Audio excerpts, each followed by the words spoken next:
এই 15.5 বছরে প্রধানমন্ত্রীর কাছে কিছু কিছু খাস ব্যক্তি ছিল না?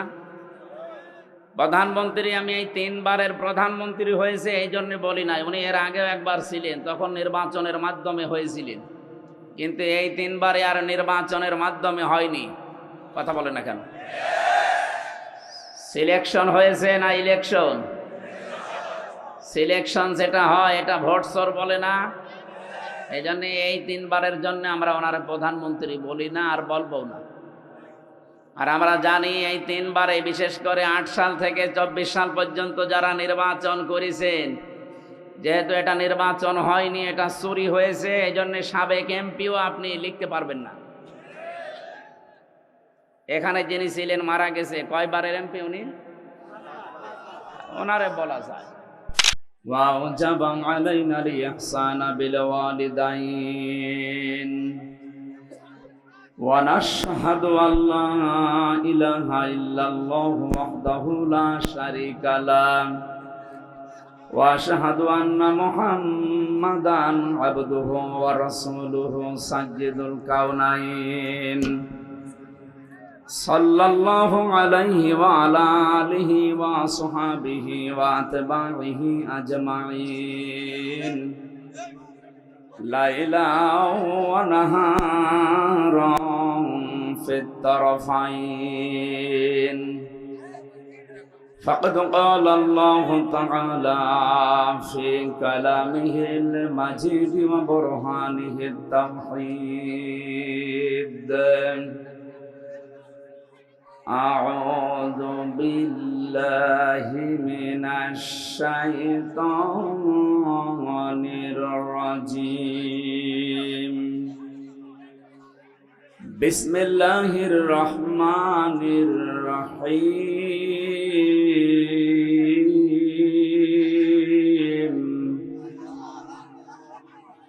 وضرب الله مثلا قرية كانت آمنة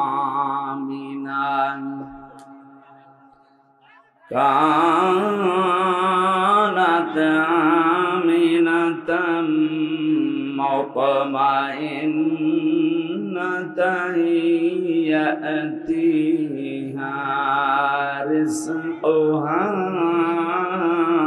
رغدا يأتيها رزقها رغدا من كل مكان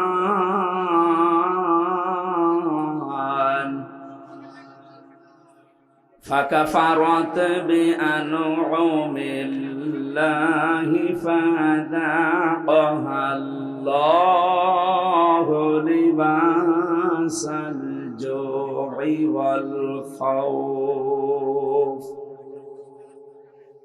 فذاقها الله لباس الجوع والخوف بما كانوا يصنعون. صدقت يا ربنا. عن أبي هريرة رضي الله تعالى عنه قال قال النبي صلى الله عليه وسلم: عليكم بالجهاد في سبيل الله فإنه باب من أبواب الجنة. رواه ابن ماجه. وقال تعالى في شان حبيبي: إن الله وملائكته يصلون على النبي يا أيها الذين آمنوا صلوا عليه وسلموا تسليما. اللهم صل على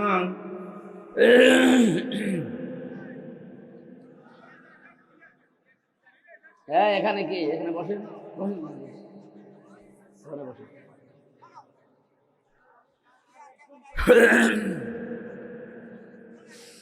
রাসূল আমার ভালোবাসা, রাসূল আমার আলো আশা, রাসূল আমার প্রেম বিরহের মূল আলোচনা, রাসূল আমার কাজে কর্মের অনুপ্রেরণা। আলহামদুলিল্লাহ। বাংলাদেশের ঐতিহ্যবাহী জেলা ঝিনাইদহ শৈলকুপা থানার অন্তর্গত হাবিবপুর মাদ্রাসা প্রাঙ্গণে আব্দুল কাদের দারিস সুন্নাহ হাফিজিয়া মাদ্রাসার উদ্যোগে ঐতিহাসিক তাফসিরুল কোরআন মাহফিলের স্বনামধন্য সভাপতি অত্র মাদ্রাসার সম্মানিত মুহতামিম হাফেজ মাওলানা ইউনুস আলী দামাত বারকাতুহুমুল আলিয়া, মাহফিলের বিশেষ অতিথি ঝিনাইদহ জেলার কৃতি সন্তান বিশিষ্ট আইনজীবী রাজনীতিবিদ জনাব অ্যাডভোকেট আবু তৈয়ব রহমান, এতক্ষণ যিনি আলোচনা রাখলেন আপনাদের এলাকার সন্তান ইসলামিক চিন্তাবিদ শিক্ষাবিদ আমার বিশ্ববিদ্যালয়ের শ্রদ্ধাভাজন বড় ভাই জনাব মুফতি আশরাফ আলী ফারুকি, আতালাল্লাহু উমরাহু ওয়া বারাকাল্লাহু ফি হায়াতি, বলেন আমিন। এখানে উপস্থিত আছেন ডাক্তার মমতাজুল করিম, মঞ্চে বসা যার মাধ্যমে এই মাহফিলে এসেছি আপনাদের এলাকার সন্তান, নিজের ছোট ভাইয়ের মতো ভালোবাসেন। জেলখানায় থাকা অবস্থা থেকে বিশ্ববিদ্যালয়ে থাকাকালীন এই সমস্ত এলাকাতে কোরআনের দাওয়াত নিয়ে আসতাম, যার সাথে যার মাধ্যমে বড় ভাই আলহাজ আরজান আলী দামাত বারকাতুহুমুল আলিয়া, মঞ্চে বসা আছেন আমার শ্রদ্ধাভাজন পিতা জনাব রিয়াজউদ্দিন সরদার, আমার এক চাচা এসেছেন আজকে চাচা শ্বশুর জনাব নজির আহমেদ। একটা লাল চা হবে না? যদি থাকে দেন। আরে ভাই এই জায়গায় সব দেশ জায়গায় দেখি সমস্যা হয়, এই জায়গায় এখানে কি সমস্যা? কি আপনি দাঁড়িয়ে থাকতে পারছেন না? কথা বলবেন না, আবার কথা বলেন। এই ইশারাও দেওয়া যাবে না। না না, ওর বিবেক না থাকলে ইশারা দিয়ে কি করবেন? ও তো গন্ডারের চামড়া নিয়ে আসছে। কে বলে শ্বশুর বাড়ি যাচ্ছিল, গন্ডার দেখে রাস্তার পাশে কাতুকুতু দিয়েছে, না কোনো হাসি নেই। 2-3 দিন শ্বশুর বাড়ি থাকার পরে আসার সময় ওই রাস্তা দিয়ে দেখে গন্ডার হাসতেছে। কি গো, 3 দিন আগে কাতুকুতু দিলাম, আজকে হাসতেছ? গন্ডার বলছে ভাই এই 3 দিন সময় লেগেছে আমার কাতুকুতু লাগতে। তো ও তো একটা গন্ডারের মতোই। আপনি দেখেন কত মানুষ এখানে বসে আছে আর ও এখনো কথা বলছে। এই কি আশ্চর্য গো, কথা বলবেন না ভাই।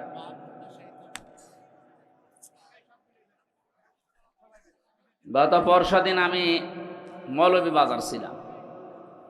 এই যে হেলিকপ্টারে ওরা দিয়ে গেল মাহফিলের এই সময় মেনটেন করার কারণে, হেলিকপ্টার দেখলাম কুত্তা দূর থেকে তেড়ি আসতেছে। পাইলট আমার বলছে হুজুর একই কুকুর না আওয়ামী লীগ, এই কথা বলা তো। এখন ওরা আসলে নেই তো, কুকুর দেখে মনে করছে যে মনে হয় এইটাই ওইটা। এখন আবার ওরে আবার ওইটা বলা লাগবে নাকি? আমি আশা করছি আপনি কথা বলবেন না ভাই। মঞ্চে বসা সর্বজন শ্রদ্ধাভাজন ব্যক্তিবর্গ, বিশেষ করে আব্দুল ওহাব ভাই আপনাদের এলাকার সন্তান, বিভিন্ন রাজনৈতিক দলের নেতা এবং কর্মীরা বসে আছে এই মাহফিলে।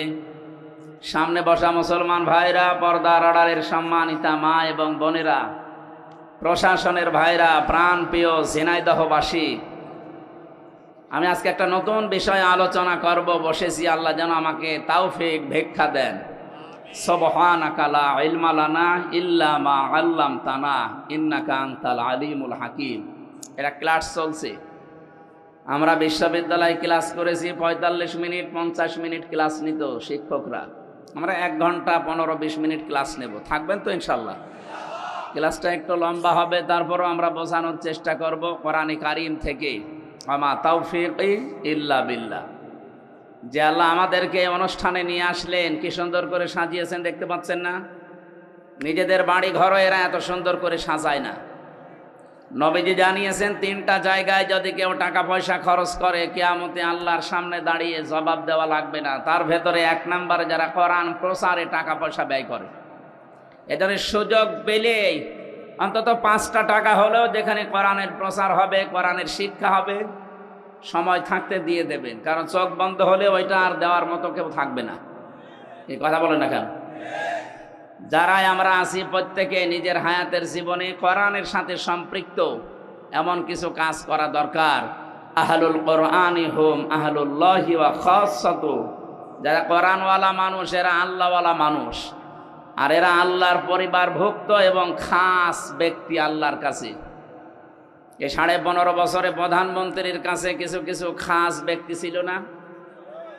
প্রধানমন্ত্রী, আমি এই 3 বারের প্রধানমন্ত্রী হয়েছে এই জন্য বলি নাই, উনি এর আগেও একবার ছিলেন, তখন নির্বাচনের মাধ্যমে হয়েছিলেন। কিন্তু এই 3 বারে আর নির্বাচনের মাধ্যমে হয়নি। কথা বলে না কেন? সিলেকশন হয়েছে না ইলেকশন? সিলেকশন যেটা হয় এটা ভোট চোর বলে না? এই জন্য এই 3 বারের জন্য আমরা ওনার প্রধানমন্ত্রী বলি না, আর বলবো না। আর আমরা জানি এই 3 বারে, বিশেষ করে 8 সাল থেকে 24 সাল পর্যন্ত যারা নির্বাচন করেছেন, যেহেতু এটা নির্বাচন হয়নি, এটা চুরি হয়েছে, এই জন্য সাবেক এমপিও আপনি লিখতে পারবেন না। এখানে যিনি ছিলেন মারা গেছে, কয়বারের এমপি উনি? ওনারে বলা যায় উনি সাবেক এমপি, এটা বলা যাবে। কারণ এই 3 বারের বাইরে যারা, তারা এমপি, এটা বলা যায়। কিন্তু এই 3 বারে এরা চোর, সাবেক চোর বলা যাবে। কারণ চোর আবার 2 প্রকার, একটা হচ্ছে সিসকে চোর আর একটা জাজদেল চোর। এই যে যারা মুরগি চুরি করে, মানুষের পকেট চুরি করে, এগুলো কি সিসকে চোর। আর যাদের বেগম পাড়ায় বাড়ি আছে, সাহেব পাড়ায় বাড়ি আছে, সাহেব পাড়ার বাড়ি আমি দেখে এসেছি মালয়েশিয়া। বেগম পাড়ার বাড়ি দেখতে কয়েকদিন পরে যাব ইন্ডিয়া কি কানাডায়। এরপরে যারা সুইস ব্যাংকে টাকা রাখে, দাদাদের কাকাদের কাছে যারা জিনিসপত্র পাঠায়, ঠিক আছে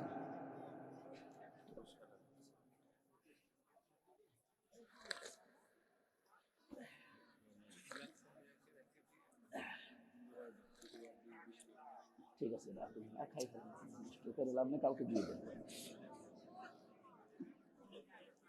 এখানে দাঁড়িয়ে কি কিছু দেখছেন? বসেন বসেন বসেন। আরে যে চলে যাচ্ছে, কি সমস্যা কি? আর কিছু লাগবে না, কে আবার কে চা খাবে? বসেন, আমার আর লাগবে না অন্তত, ইনশাল্লাহ। সুতরাং আমরা যেটা বোঝাতে যাচ্ছি, ক্লাস আকারে আপনি যেন ছাত্রের মতো জবাব দেন। 1 2 ছেলে মেয়েরা জবাব দেয় দেখেছেন? বুঝলেও দেয়, না বুঝলেও করে ওঠে, এইভাবে করে ওঠে। আমি আমার ওই ছোট মেয়েটা কেবল পেলেতে পড়ে, ওরা ক্লাসে দিতে গিয়েছিলাম, বাইরে দাঁড়িয়ে আছি, ওই শিক্ষিকা কি যেন বোঝাচ্ছে দেখলাম। ও তো কি বোঝে না বোঝে আন্দাজে করে উঠে। না, এইরকমই দরকার, বুঝুক না বুঝুক অন্তত যেন করে উঠবেন নাকি? তাহলে এই সমস্ত চোরগুলো যারা, এদেরকে এমপি বললে এমপি শব্দের অবমাননা হয়। কারণ আপনি তো এমপি না, আপনি এটা সাবেক এমপি লেখেন কোন কারণে? আপনি এদেশের ঘোড়াকেও যদি জিজ্ঞাসা করেন যে 15.5 বছরে কি নির্বাচন হয়েছে, ঘোড়াও হাসবে, কি বলে একটা কথা বলবে। অথচ 8-10 দিন আমরা লক্ষ্য করছি, যারা 2 বোন একসাথে পালিয়েছে, ওনারা কিন্তু বিভিন্ন মোড়লদের কাছে এখন ধর্ণা দিচ্ছে যে আমরা নির্বাচিত ছিলাম, আমাদেরকে উৎখাত করা হয়েছে। এটা ডাহা মিথ্যা কথা। একটা হাসি মানুষ এরকম মিথ্যা কথা বলতে পারে? তো সারা জীবনই মিথ্যা বলছে, হাসি কি আর বাজি কি। তারপরও আমরা যারা হাসি আছি আমাদের গায়ে লাগে, তো এই কারণে কষ্ট লাগে। মানুষ ওনারে পাঁজি বলে ডাকে, শেষে এটা আমাদের অসে পড়ে। এই যে হাসি, এই যে এটা হাসি, হাসি না? এই জন্য আমরা চাই যেন হাসি যারা, এটা মিথ্যা কথা বলেন না। তামাম দুনিয়া আপনার কথা মানুষ জানে। আপনি নিজেই ফোন করেন এক একজনের কাছে, নিজেই রেকর্ড করেন, নিজেই এডিটিং করেন, নিজেই ফাঁস করে দিন মানুষের ভেতরে আন্দাজে ভয় ঢোকাতে। ফেসবুকের কোনো কথা বিশ্বাস করবেন না। বাংলাদেশের ঝিনাইদহ জেলার শৈলকুপায় মনে হয় স্যারের বাড়ি, সাজ্জাদ হোসেন, এই যে ডিএমপি কমিশনার হয়েছে, কালকে যেখানে ছিলাম এই যে পাশে সাউদিয়া, ওখানকার একজন এসপি আছে জাহাঙ্গীর আলম, উনি এখন এই যে মৌলভীবাজার জেলা বললাম ওখানকার এসপি। এই বৈষম্যের শিকার হয়ে এতদিন বাইরে ছিল, আল্লাহ এখন দায়িত্ব তারে দিয়েছেন। উনি আমাকে বলছিল যে হামজা ভাই, আপনি সারা দেশে কথা বললে এই কথাটা মানুষকে জানাবেন যে এই যে যারা ফেসবুকের কথা শুনিয়ে গুজবে কান দিয়ে উস্কানিতে পা দিচ্ছে, এরা যেন এটা বন্ধ করে। কিচ্ছু হয়নি, এদেশে সব ঠিক আছে। ষড়যন্ত্র দ্বারা করছে, এদের ষড়যন্ত্র বন্ধ হয়ে যাবে। কেন বন্ধ হবে বলেন তো? ভালো করে খেয়াল করে আমি মিলিয়েছি। কোরআনে কারিম সূরা নমল 19 নাম্বার পারার 20 নাম্বার পৃষ্ঠার 6 নাম্বার লাইনের 50 নাম্বার আয়াতে আছে। এটা তাফসিরে হাক্কানিতে পাবেন। আল্লাহ পাক বলেন, ওয়া মাকারু মাকারা ওয়া মাকারনা মাকারা ওয়া হুম লা ইয়াশউরুন। খুব খেয়াল করে শব্দগুলো মিলাবেন। আল্লাহ বলেন ওরা ষড়যন্ত্র করেছিল। মাকরন মাজদার দিয়েছেন। নবী আপনি জানেন এদের ষড়যন্ত্র কেমন।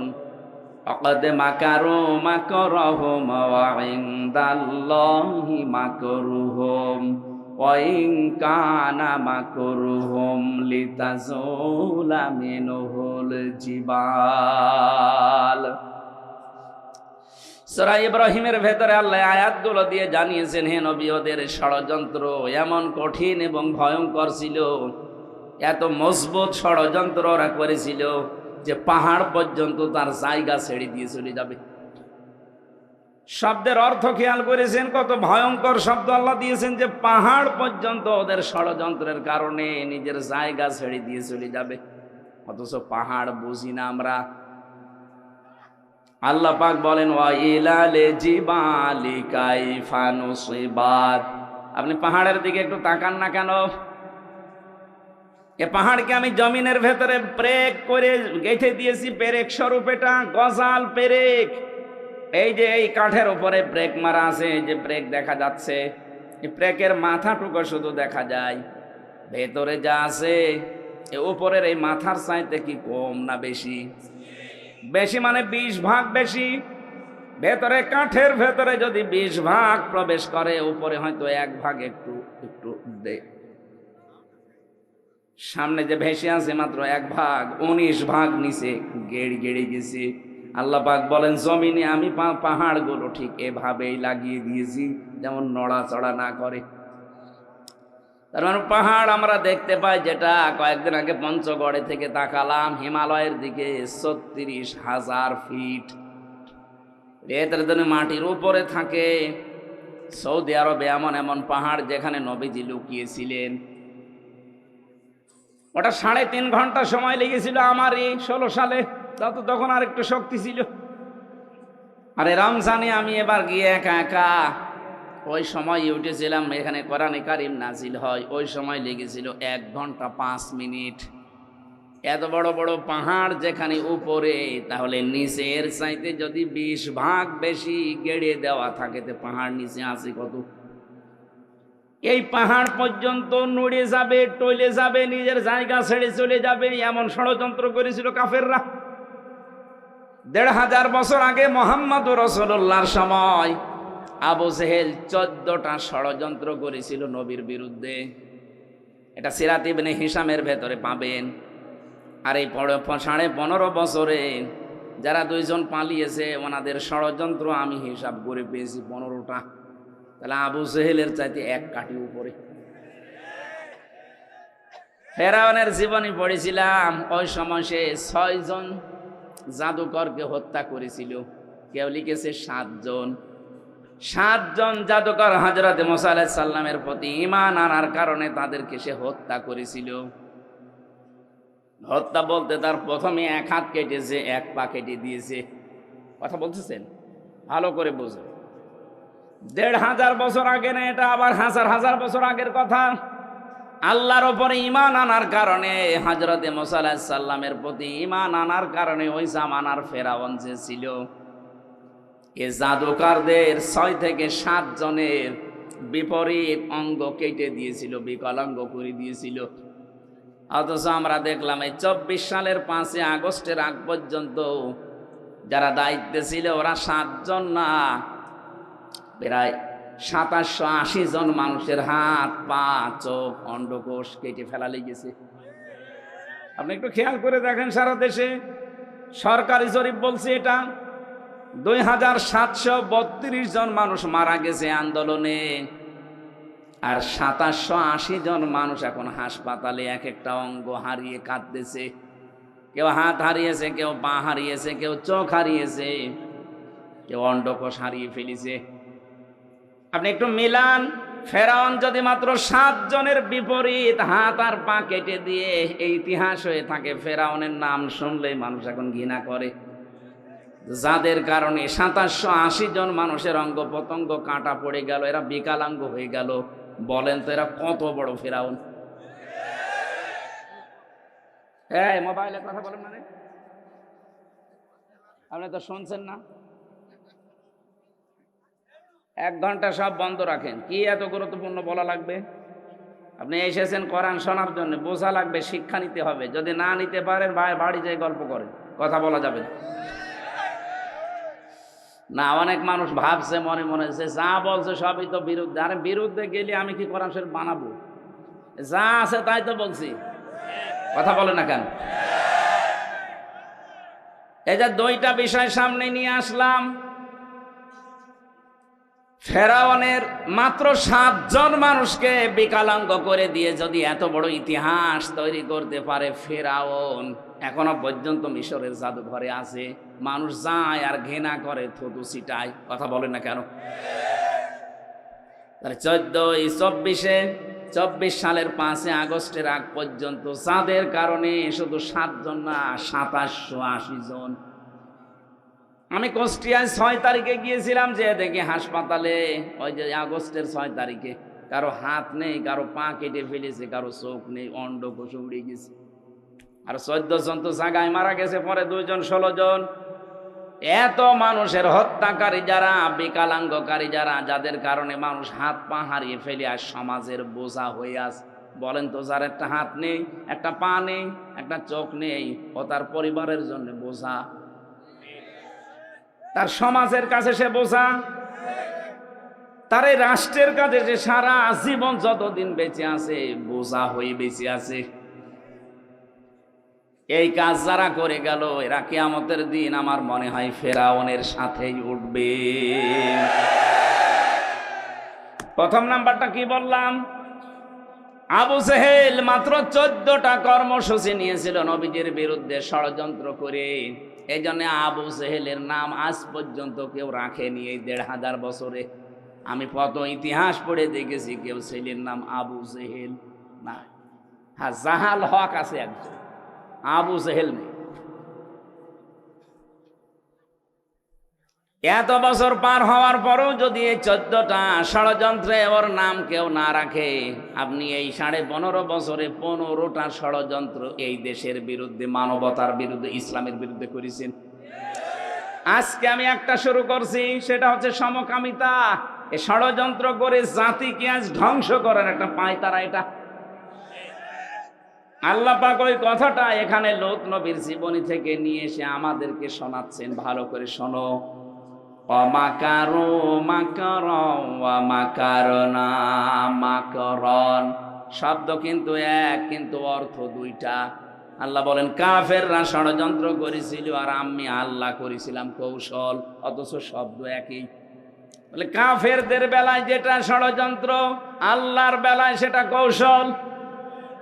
এই পৃথিবীতে বাংলাদেশে ইসলাম কায়েমের জন্য আমরা যা করি এটা হচ্ছে জিহাদ, আর ওরা যা করে ওইটার নাম সন্ত্রাস। সুতরাং ইসলামী আন্দোলন বলেন, একামতে দিনের দায়িত্বে যারা আছে, অ্যাক্টিভ ভাবে ইখলাসের সাথে যারা কাজ করছে, এ দেশে ইসলাম কায়েম আমরা করতে চাই, সে তারা যা পদ্ধতি অবলম্বন করবে ওইটার নাম আরবি জিহাদ। আর এটা উল্টিয়ে নষ্ট করার জন্য ওরা যেটা করবে ওইটার নাম সন্ত্রাস। এবার আসেন, আল্লাহ পাক বলেন মাকারনা মাকারন, আমি আল্লাহ নিজে কিন্তু কৌশল করলাম। এখানে ফাইল কর্তা কে? আরো জোরে বলেন। আল্লাহ বলেন আমি নিজে তাদের বিরুদ্ধে কৌশল করলাম, অহুম লা ইয়াশউরুন, তারা টেরও পায়নি। এরপরে আল্লাহ জবাব দিয়েছেন নবীজিকে, ফানজুর কাইফা কানা আকিবাতু মাকরিহিম। হে নবী, একটু নজর করে দেখেন না কেন, ষড়যন্ত্র যারাই করেছিল তাদের অবস্থা আমি কি করেছি। আন্না দাম্মারনাহুম ওয়া কওমাহুম আজমাইন।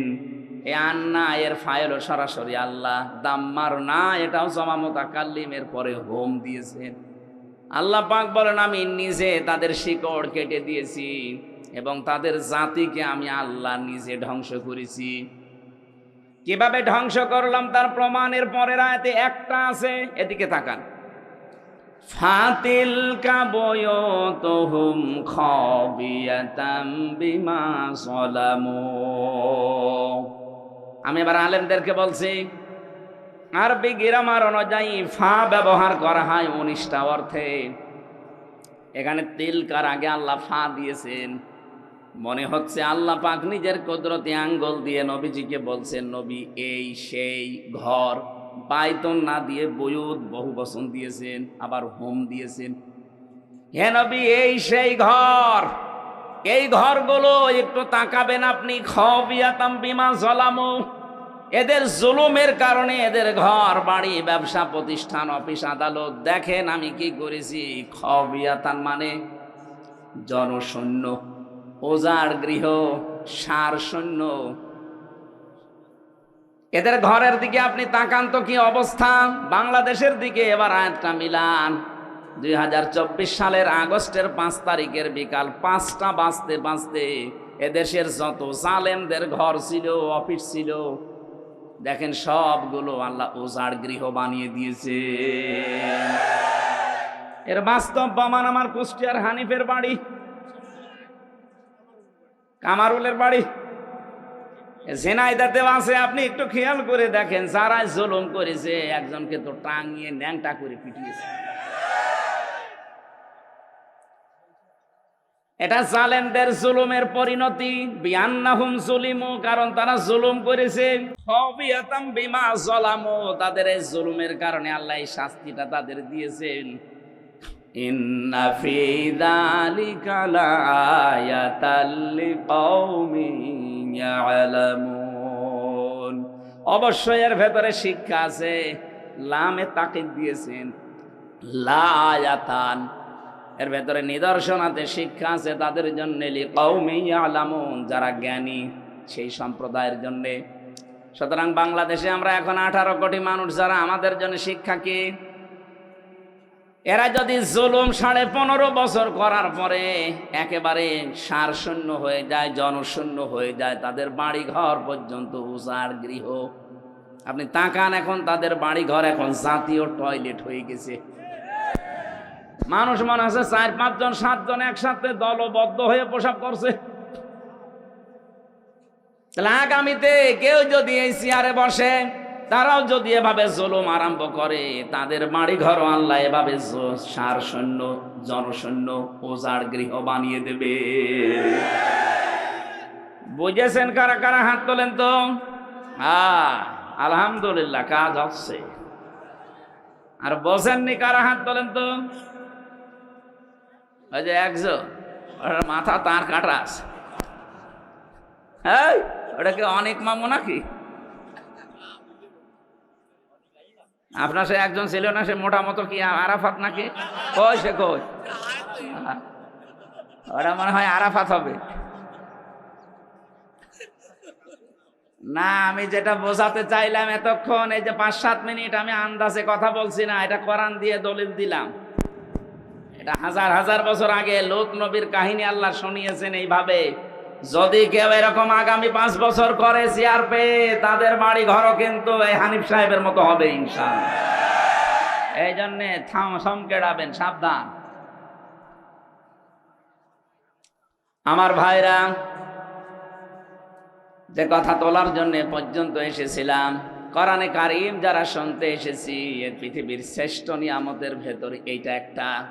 আল্লাহ পাক বলেন আমার পক্ষ থেকে যত নিয়ামত আমি দিয়েছি সব চাইতে বড় নিয়ামতের নাম তিনটা। এক নম্বরে কোরআনে কারীম, কুল বিফাদলিল্লাহি ওয়া বিরহমাতিহি ফাবিযালিকা ফালিয়াফরাহু হুয়া খায়রুম মিম্মা ইয়াজমাউন। রব্বুল আলামিন সূরা ইউনূসের 58 নম্বর আয়াতে জানিয়েছেন, নবী আপনি বলুন তামাম দুনিয়া যা পেয়ে আনন্দে আছে থাক, আমি আল্লাহর কাছে কিন্তু কোরআন শরীফ শ্রেষ্ঠ সম্পদ। সুতরাং কোরআন যারা পেয়ে আনন্দে আছে, খুশি হয়েছে, তারা দুনিয়ার সব কিছুর তুলনায় শ্রেষ্ঠ সম্পদ পেয়েছে। আজকের এই আলোচনার সাথে সম্পর্ক কিসের? আরো জোরে বলেন। এই যে সুন্দর করে সাজিয়েছে কিসের কারণে? শুধু হামজা আসবে এই জন্য সাজাতো। কতবার তো হামজা এমনিতে ওহাব ভাইয়ের বাড়ি, আরজান ভাইয়ের বাড়ি এসেছে, কই সাজাইতো নি, আজকে এসেছে কোরআনের জন্য, এই জন্য এত সাজগোজ। এই জন্য দুনিয়া থেকেও যদি কোরআনের প্রসারে, কোরআনের শিক্ষায়, কোরআন কায়েমে টাকা খরচ করে, কিয়ামতের দিন ওই টাকার হিসাব আল্লাহ নেবেন না। 2 নম্বরে কেউ যদি পরিবারস্থ লোকদের জন্য তাদের জায়েজ কাজ মিটাতে খরচ করে, ওই টাকার হিসাব দেওয়া লাগবে না। 3 নম্বরে যদি কেউ জিহাদের ময়দানে কাজ করে, ওখানে যদি আপনি যেতে নাও পারেন, ওদের পেছনে খরচ করলে ওই টাকারও হিসাব দেওয়া লাগবে না। তাহলে হিসাব হবে না কয়টা জায়গায় টাকা খরচ করলে? আরো জোরে। 1 নম্বরে কোরআনের কারণে, 2 নম্বরে পরিবারস্থ লোকদের জন্য, 3 নম্বরে জিহাদের ময়দানে যারা কাজ করে তাদের জন্য। আশা করছি আমার কথার অর্থ আপনি বুঝেছেন। কথা বলেন না কেন? কিন্তু আজ আমরা এই সমস্ত জায়গায় আনন্দ পাই না, খুশি না। আমরা আনন্দ করি অনেকে সুদ খেয়ে। না, এদেশে সুদ নেই। এখানে বহু মানুষের চেহারা দেখে বোঝা যাচ্ছে এরা টাকা ছেড়ে রাখে আর টাকা আসে। 1000 টাকা ছেড়ে রাখে, মাসে মাসে 1100 টাকা করে পায়। কি কথা বলছেন? এটা মায়ের সাথে সুদ খাওয়া, জেনা করার গুনাহ। কল্পনায় যেটা আসে না সেই কাজ আপনি করতেছেন, আর আপনি নামাজ পড়েন। এই জন্য এই কাজে যারা আছেন, টাকা ছেড়ে রাখেন, টাকা আসে। অনেকে বলে আমি লাভ খাই, ইন্টারেস্ট খাই, জিনিস একই। কথা বলে টাকা। ও টয়লেটও যার নাম, গো তার নাম, জিনিস আলাদা। জিনিস তো একই, নাম আলাদা দিলেই হবে। যারা খাচ্ছেন, আশা করছি আজকের এই দিন থেকে এটা ছেড়ে দেওয়া লাগবে। কারা কারা ছেড়ে দিতে রাজি আছেন হাত তোলেন তো। তার মানে এলাকায় অনেকে খাচ্ছে। ঠিক আছে বাবা, শাহজালাল সব হালাল না। জেনাইদা জেলা খাচ্ছেন যারা, ছেড়ে দেবেন। ব্যাংকিং ব্যবস্থা বাংলাদেশে যেগুলো আছে, অর্থনীতি, এটা যে ইবাদত অনেকে জানেই না, মনে করে এ দুনিয়ার কাজ না। সোনালী, চৈতালি, এই যে সমস্ত ব্যাংকগুলো আছে না, সোনালী, রূপালী, অগ্রণী, চৈতালি, এ ব্যাংকের চাইতে ইসলামী ব্যাংকে কারবার করা ইমানের দাবিতে 100 ভাগ স্বচ্ছ। আপনি যদি ওই সমস্ত ব্যাংকে কারবার করেন, বলো ঔষধ এ ঔষধ, এটা কাফেরদের কথা। ওয়াহাল্লাল্লাহুল বাইআ ওয়া হাররামার রিবা, আল্লাহ ব্যবসাকে হালাল করেছে আর সুদকে হারাম করেছে। ওই জামানায় কাফেররা বলতো ও সুদও যা, ও ব্যবসাও তা। এখন অনেকে আজ বিভিন্ন জেনারেল ব্যাংকের সাথে ইসলামী ব্যাংক মিলিয়েছেন। আরে ভাই, এতদিন এই শয়তান, এই জালেমরা 15.5 বছরে ইসলামী ব্যাংকে হাত দিয়ে ওরা 75,000 কোটি টাকা আত্মসাৎ করেছে। ইসলামপন্থী এদেশের জনগণের ঘাম ঝরানো টাকাগুলো এই ব্যাংকটা প্রতিষ্ঠিত হয়েছিল। এদেশের শরিয়া ব্যাংক আছে, শরিয়া বোর্ড আছে এই ব্যাংকের জন্য। গোনা যদি হয় তাদের হবে, আপনার অসুবিধা নেই। নবীজি 13 বছর মক্কায় নামাজ পড়েছিলেন, কাবা শরীফে, না পড়েননি? আর 10 বছর পড়েছিলেন কোথায়? মদিনায়। বলেন, এই যে 13 বছর তিনি নামাজ পড়লেন মক্কায়, ওই সময় কাবা শরীফের ভেতরে মূর্তি ছিল না? কয়টা? 360টা। কয়টা?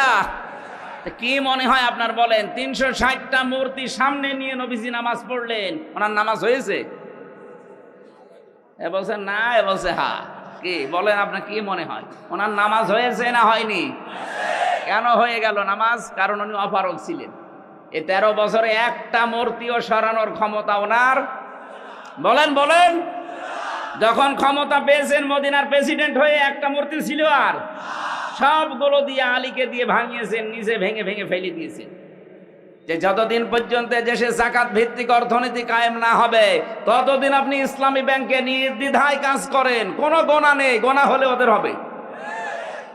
শরীয়তের কিছু নিয়ম নীতি ইসলামিক অর্থনীতির যেগুলো মেইনি অন্তত চলছে, তারা চেষ্টা চালাচ্ছে। 100% সম্ভব না, কারণ যতদিন রাষ্ট্রে যাকাত কায়েম না হবে রাষ্ট্রীয়ভাবে, ততদিন এদেশে যদি ফেরেশতাও ব্যাংক চালায় তারও সুদ খাওয়া লাগবে।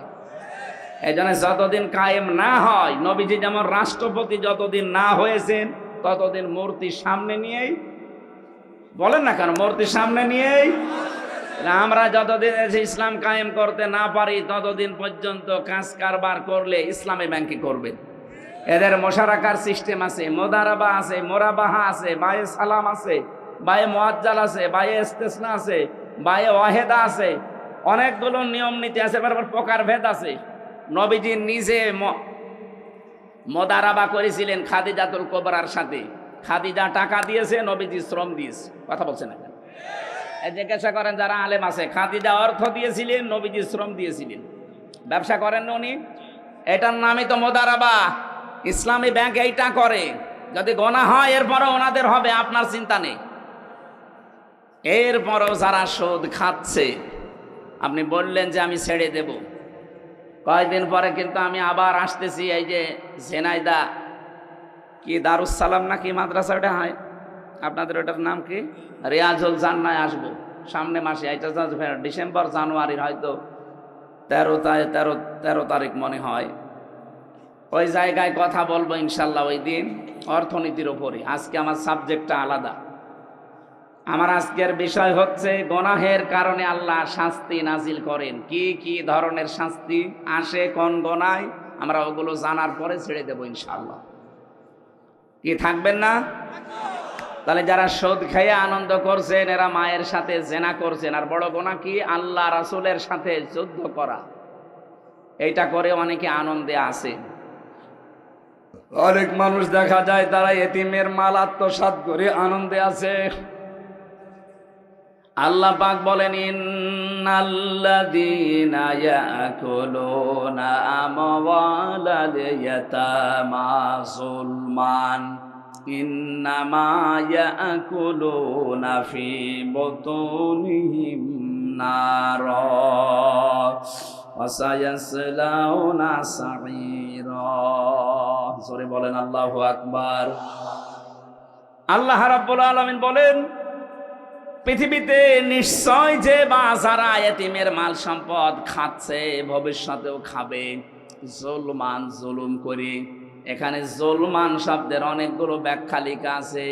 ফাঁকি দিয়ে না বলে বিভিন্ন কায়দা কৌশল করে, এমনকি উল্টা পাল্টা করে তার জমি জায়গা লিখে নেওয়া, এটা জুলুম। আজ অনেকে ভাইয়ের জমি লিখে নেন ফাঁকি দিয়ে, এটা কি জুলুম? বলেন না কেন? সে হয়তো আপনার কাছে অসহায়, আপনি বড় ভাই, সে ছোট ভাই, আপনি লেখাপড়া জানেন, যোগ্যতা আছে, সে হয়তো মূর্খ মানুষ, জানে না, বিশ্বাস করে এমন কায়দা করে টিপসই নিয়ে তাকে আপনি ফকির করে দিলেন। এরপরে যে সম্পদের মালিক হলেন, টাকা পয়সা জমি জায়গা, এখান থেকে যে ফসল আসে, টাকা পয়সা কামাই হয়, এইটা যারা খায়, ইন্নামা ইয়াকুলুনা ফি বুতুনিহিম নার, ওরা যেন পেটের ভেতরে জাহান্নামের আগুন ঢোকাচ্ছে। বলেন নাউজুবিল্লাহ। বাংলাদেশে হিসাব করলে মানুষ পাওয়া যাবে না, যাবে না? বলেন, বাংলাদেশ লাগবে না? এখানেও আছে না নেই? কারা কারা এতিমের মাল এভাবে, ভাইয়ের মাল, বোনের মাল, নিজের মেয়ের মালও পর্যন্ত আত্মসাৎ করছেন? যারা শরীক ফাঁকি দেন মানুষের, দুইটা গোনা হবে আপনার। এক নম্বরে আপনার চেহারার উজ্জ্বলতা আল্লাহ নষ্ট করে দিবে। দেখবেন এলাকায় যারা শরীক ফাঁকি দিয়েছে ওদের চেহারার ভেতরে আল্লাহ নূর তুলে নিয়েছে। এখানেও আছে, আমি চেহারা দেখলেই বলতে পারবো শরীক ফাঁকি দিয়েছে। আপনি দাঁড় করান লাইন দিয়ে, দেখলেই বোঝা যাবে যে হ্যাঁ ও মেরে খায়। কথা বলছেন? দ্বিতীয়টা কঠিন, মরণের সময় আপনার ঈমান নসিব হবে না, আপনি বেঈমান হয়ে মারা যাবেন। আপনি ভাইকে, বোনকে, অন্যকে ফাঁকি দিয়ে বিশাল সম্পদের পাহাড় তৈরি করে গেলেন, কি হবে আপনার এই সম্পদ? বাস্তবতা কি বলে বলেন? আপনি 200 বিঘা জমির মালিক, এদিকে থাকান, 500 বিঘা জমি আপনি তৈরি করে গেলেন, 100 বছর পরে তো আপনার থাকবেন না, নাকি বলেন বলেন? বিবেক দিয়ে ভাবেন, 200 বছর পরে আপনি আবার দুনিয়ায় আসলেন, 100 বছর পরে মরে গেলেন, 200 বছর পরে আসলেন, মাত্র 300 বছরের ব্যবধানে যদি এই 500 বিঘা জমি আপনার ছেলের ছেলের ছেলে যারা 3 পুরুষের পরে এরা ব্যবহার করবে, কি আপনি যদি এসে বলেন যে এগুলো আমি কিনেছিলাম, এ বাড়ি আমার, দাঁত মুখ খুলে ফেলবে। ইয়ার কি মারো কে তুমি? তোমার যদি থাকার জায়গা না থাকে, শৈলকুপা বাজার মসজিদের বারান্দায় রাত থেকে ফটো, এখানে আর জায়গা নেই। এটাকে হাসির খোরাকি দিলাম? চিন্তায় তো মাথা নত হয়ে যাওয়ার কথা, যে কি শুনছি, কার জন্য আমি করলাম। আর যারা ঘুষ খায়, কি করছেন আপনি ঘুষ খেয়ে? বিশাল বিশাল ফ্ল্যাটের মালিক হবেন, জমি জায়গা টাকা পয়সার আপনি সম্পদের পাহাড় তৈরি করে রাখলেন, আপনি মাত্র 200 বছর পরে ফিরে আসেন, এই ফ্ল্যাটের জীবনও আপনাকে আর উঠতে দেবে না।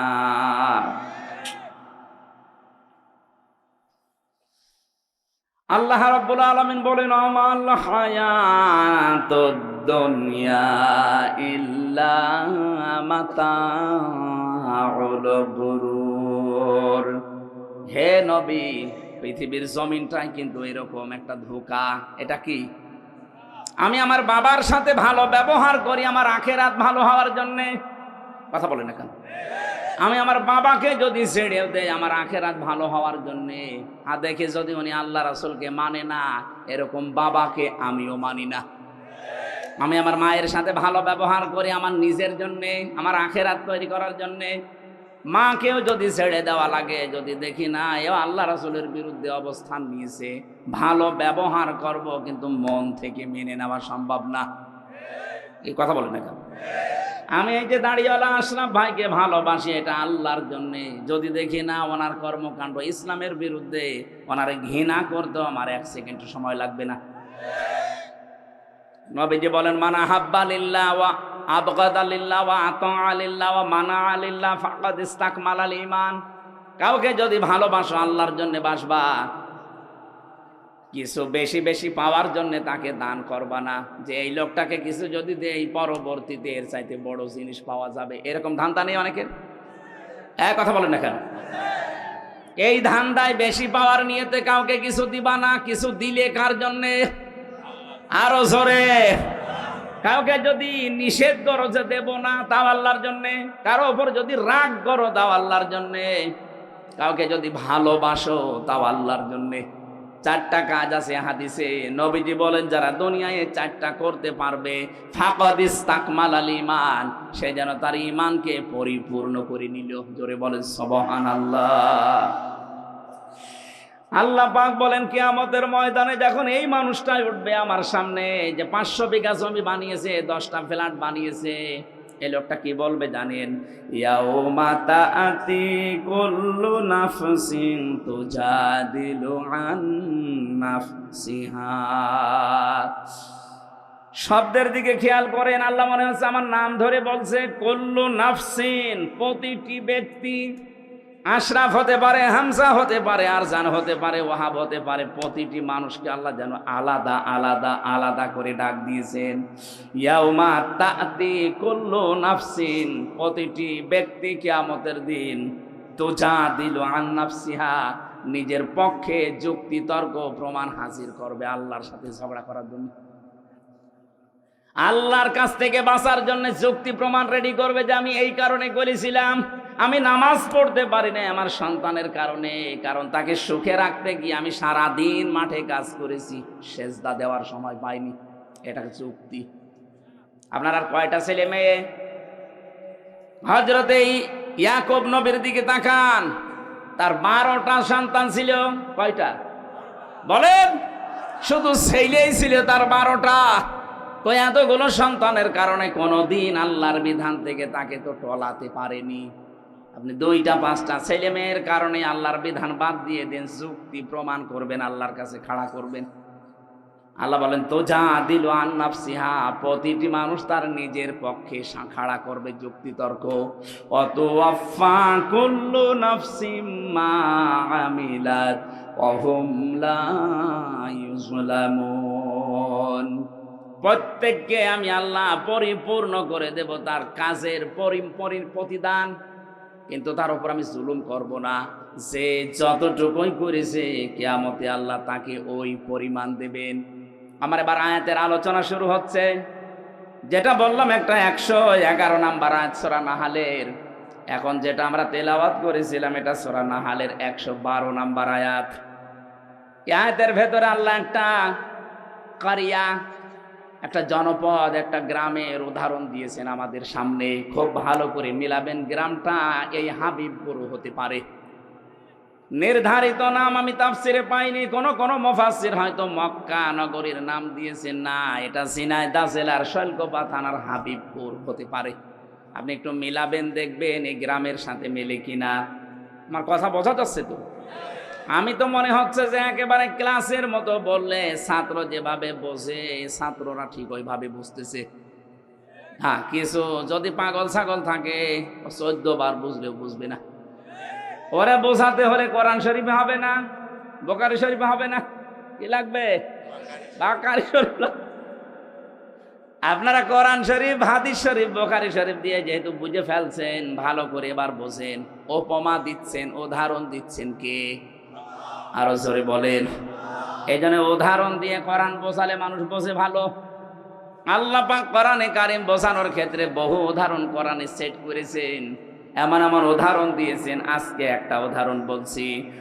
দারাবাল্লাহু মাসালান ক্বরিয়াতান।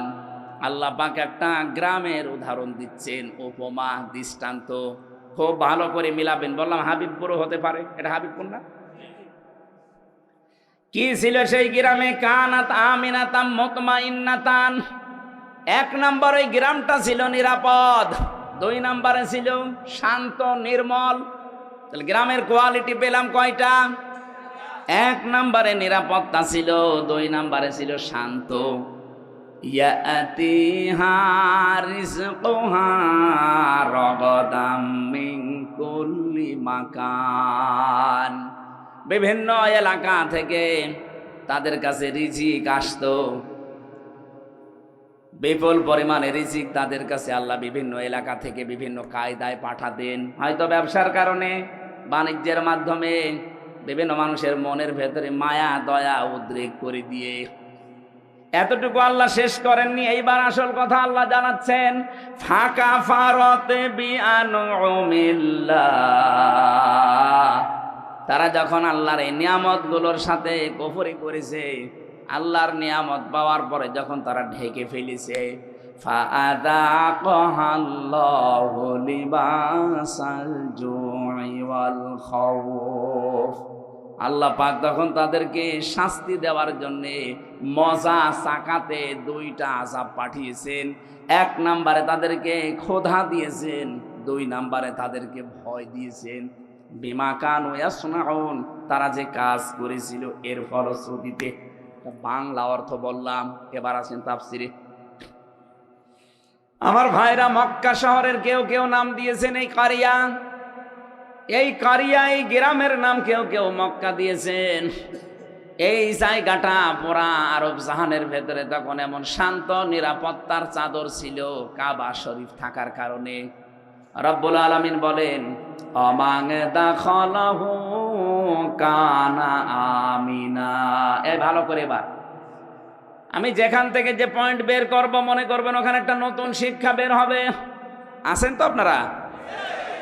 ইন্না আউওয়ালা বাইতি উবদিআ লিন-নাসি লাল্লাযী বিবাক্কাতা মুবারাকাও ওয়া হুদাল লিল আলামিন।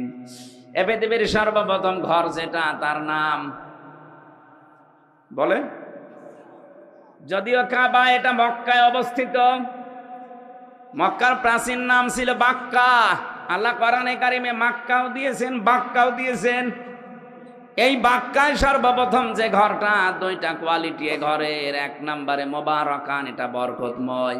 পৃথিবীর কত জায়গায় তো যাই, কত জায়গা দেখি, একটা কালো গ্লাভ দিয়ে মোড়ানো আছে। আমার মনে হয় সব মায়া আল্লাহ ওর ভেতরে দিয়ে রেখেছে। অন্তত যারা বোঝে, উপলব্ধি করে মোবারকান শব্দটা, ওই আলেমগুলো যখন কাবার দিকে তাকায়, আমার মনে হয় অধিকাংশ আলেমের চোখ দিয়ে অসরে পানি পড়ে। কত জিনিস তো তারা দুনিয়ায় দেখেছে, কিন্তু এর মতো সৌন্দর্য আমার আল্লাহ পৃথিবীতে আর কিছু দেয়নি। এবার রমজানে আমার বাবা মা, আমি আর আমার ওই যে মেয়েটা নিয়ে যেতে পারি নাই মাওয়াকে, আমরা যাব এবার ওমরায়। বাবা মাকে বলবো, আপনারা মুরব্বী মানুষ, রাত দিন সময় পেলেই কাবা শরীফের দিকে তাকিয়ে থাকবেন। পৃথিবীর একটাই জায়গা যেখানে তাকিয়ে থাকলে গুনাহ মাফ হয়ে যায়। বাড়ি যে কালকে বলবেন সুবহানাল্লাহ। যারা যেতে পারেন না, মনের ভেতরে আফসোস আকাঙ্ক্ষা তৈরি করেন, আল্লাহ রাব্বুল আলামিন মরণের আগে অন্তত কাবা দেখার তৌফিক দিও। তে তো মোবারক বরকতময় করে দিয়েছেন আল্লাহ। বারবার যারা কাবায় যাবে, নবীজি বলেন তাদের অভাব অনটন আল্লাহ দূর করে দেবে। এজন্য সময় পেলে টাকা দিয়ে আপনি ব্যাংককে, হংকংয়ে, থাইল্যান্ডে, কানাডায় না যে বেশি টাকা খরচ হয় না, অল্প কিছু টাকা দিয়ে কাবা শরীফটা দেখে আসবেন, আপনার জীবনের অভাব অনটন আল্লাহ দূর করবে। এতটুকু আল্লাহ শেষ করেননি। মোবারকান, এক নম্বরে বরকতময়, দুই নম্বরে হুদান, এটা হেদায়েতের মার্কাজ। লক্ষ লক্ষ মানুষ, 257টা রাষ্ট্রের মানুষ সেখানে যায়, 257টা দেশের মানুষ সেখানে যায়। এক একজন মানুষ এক এক রকম দেখতে। চাইনা মানুষগুলোকে দেখলে মনে হয় আল্লাহ আলাদা ভাবে আল্লাহ হাতে বানিয়েছে, মনে হচ্ছে যে হাতে বানিয়ে 6 মিল থেকে বানিয়ে নিয়ে এসেছে।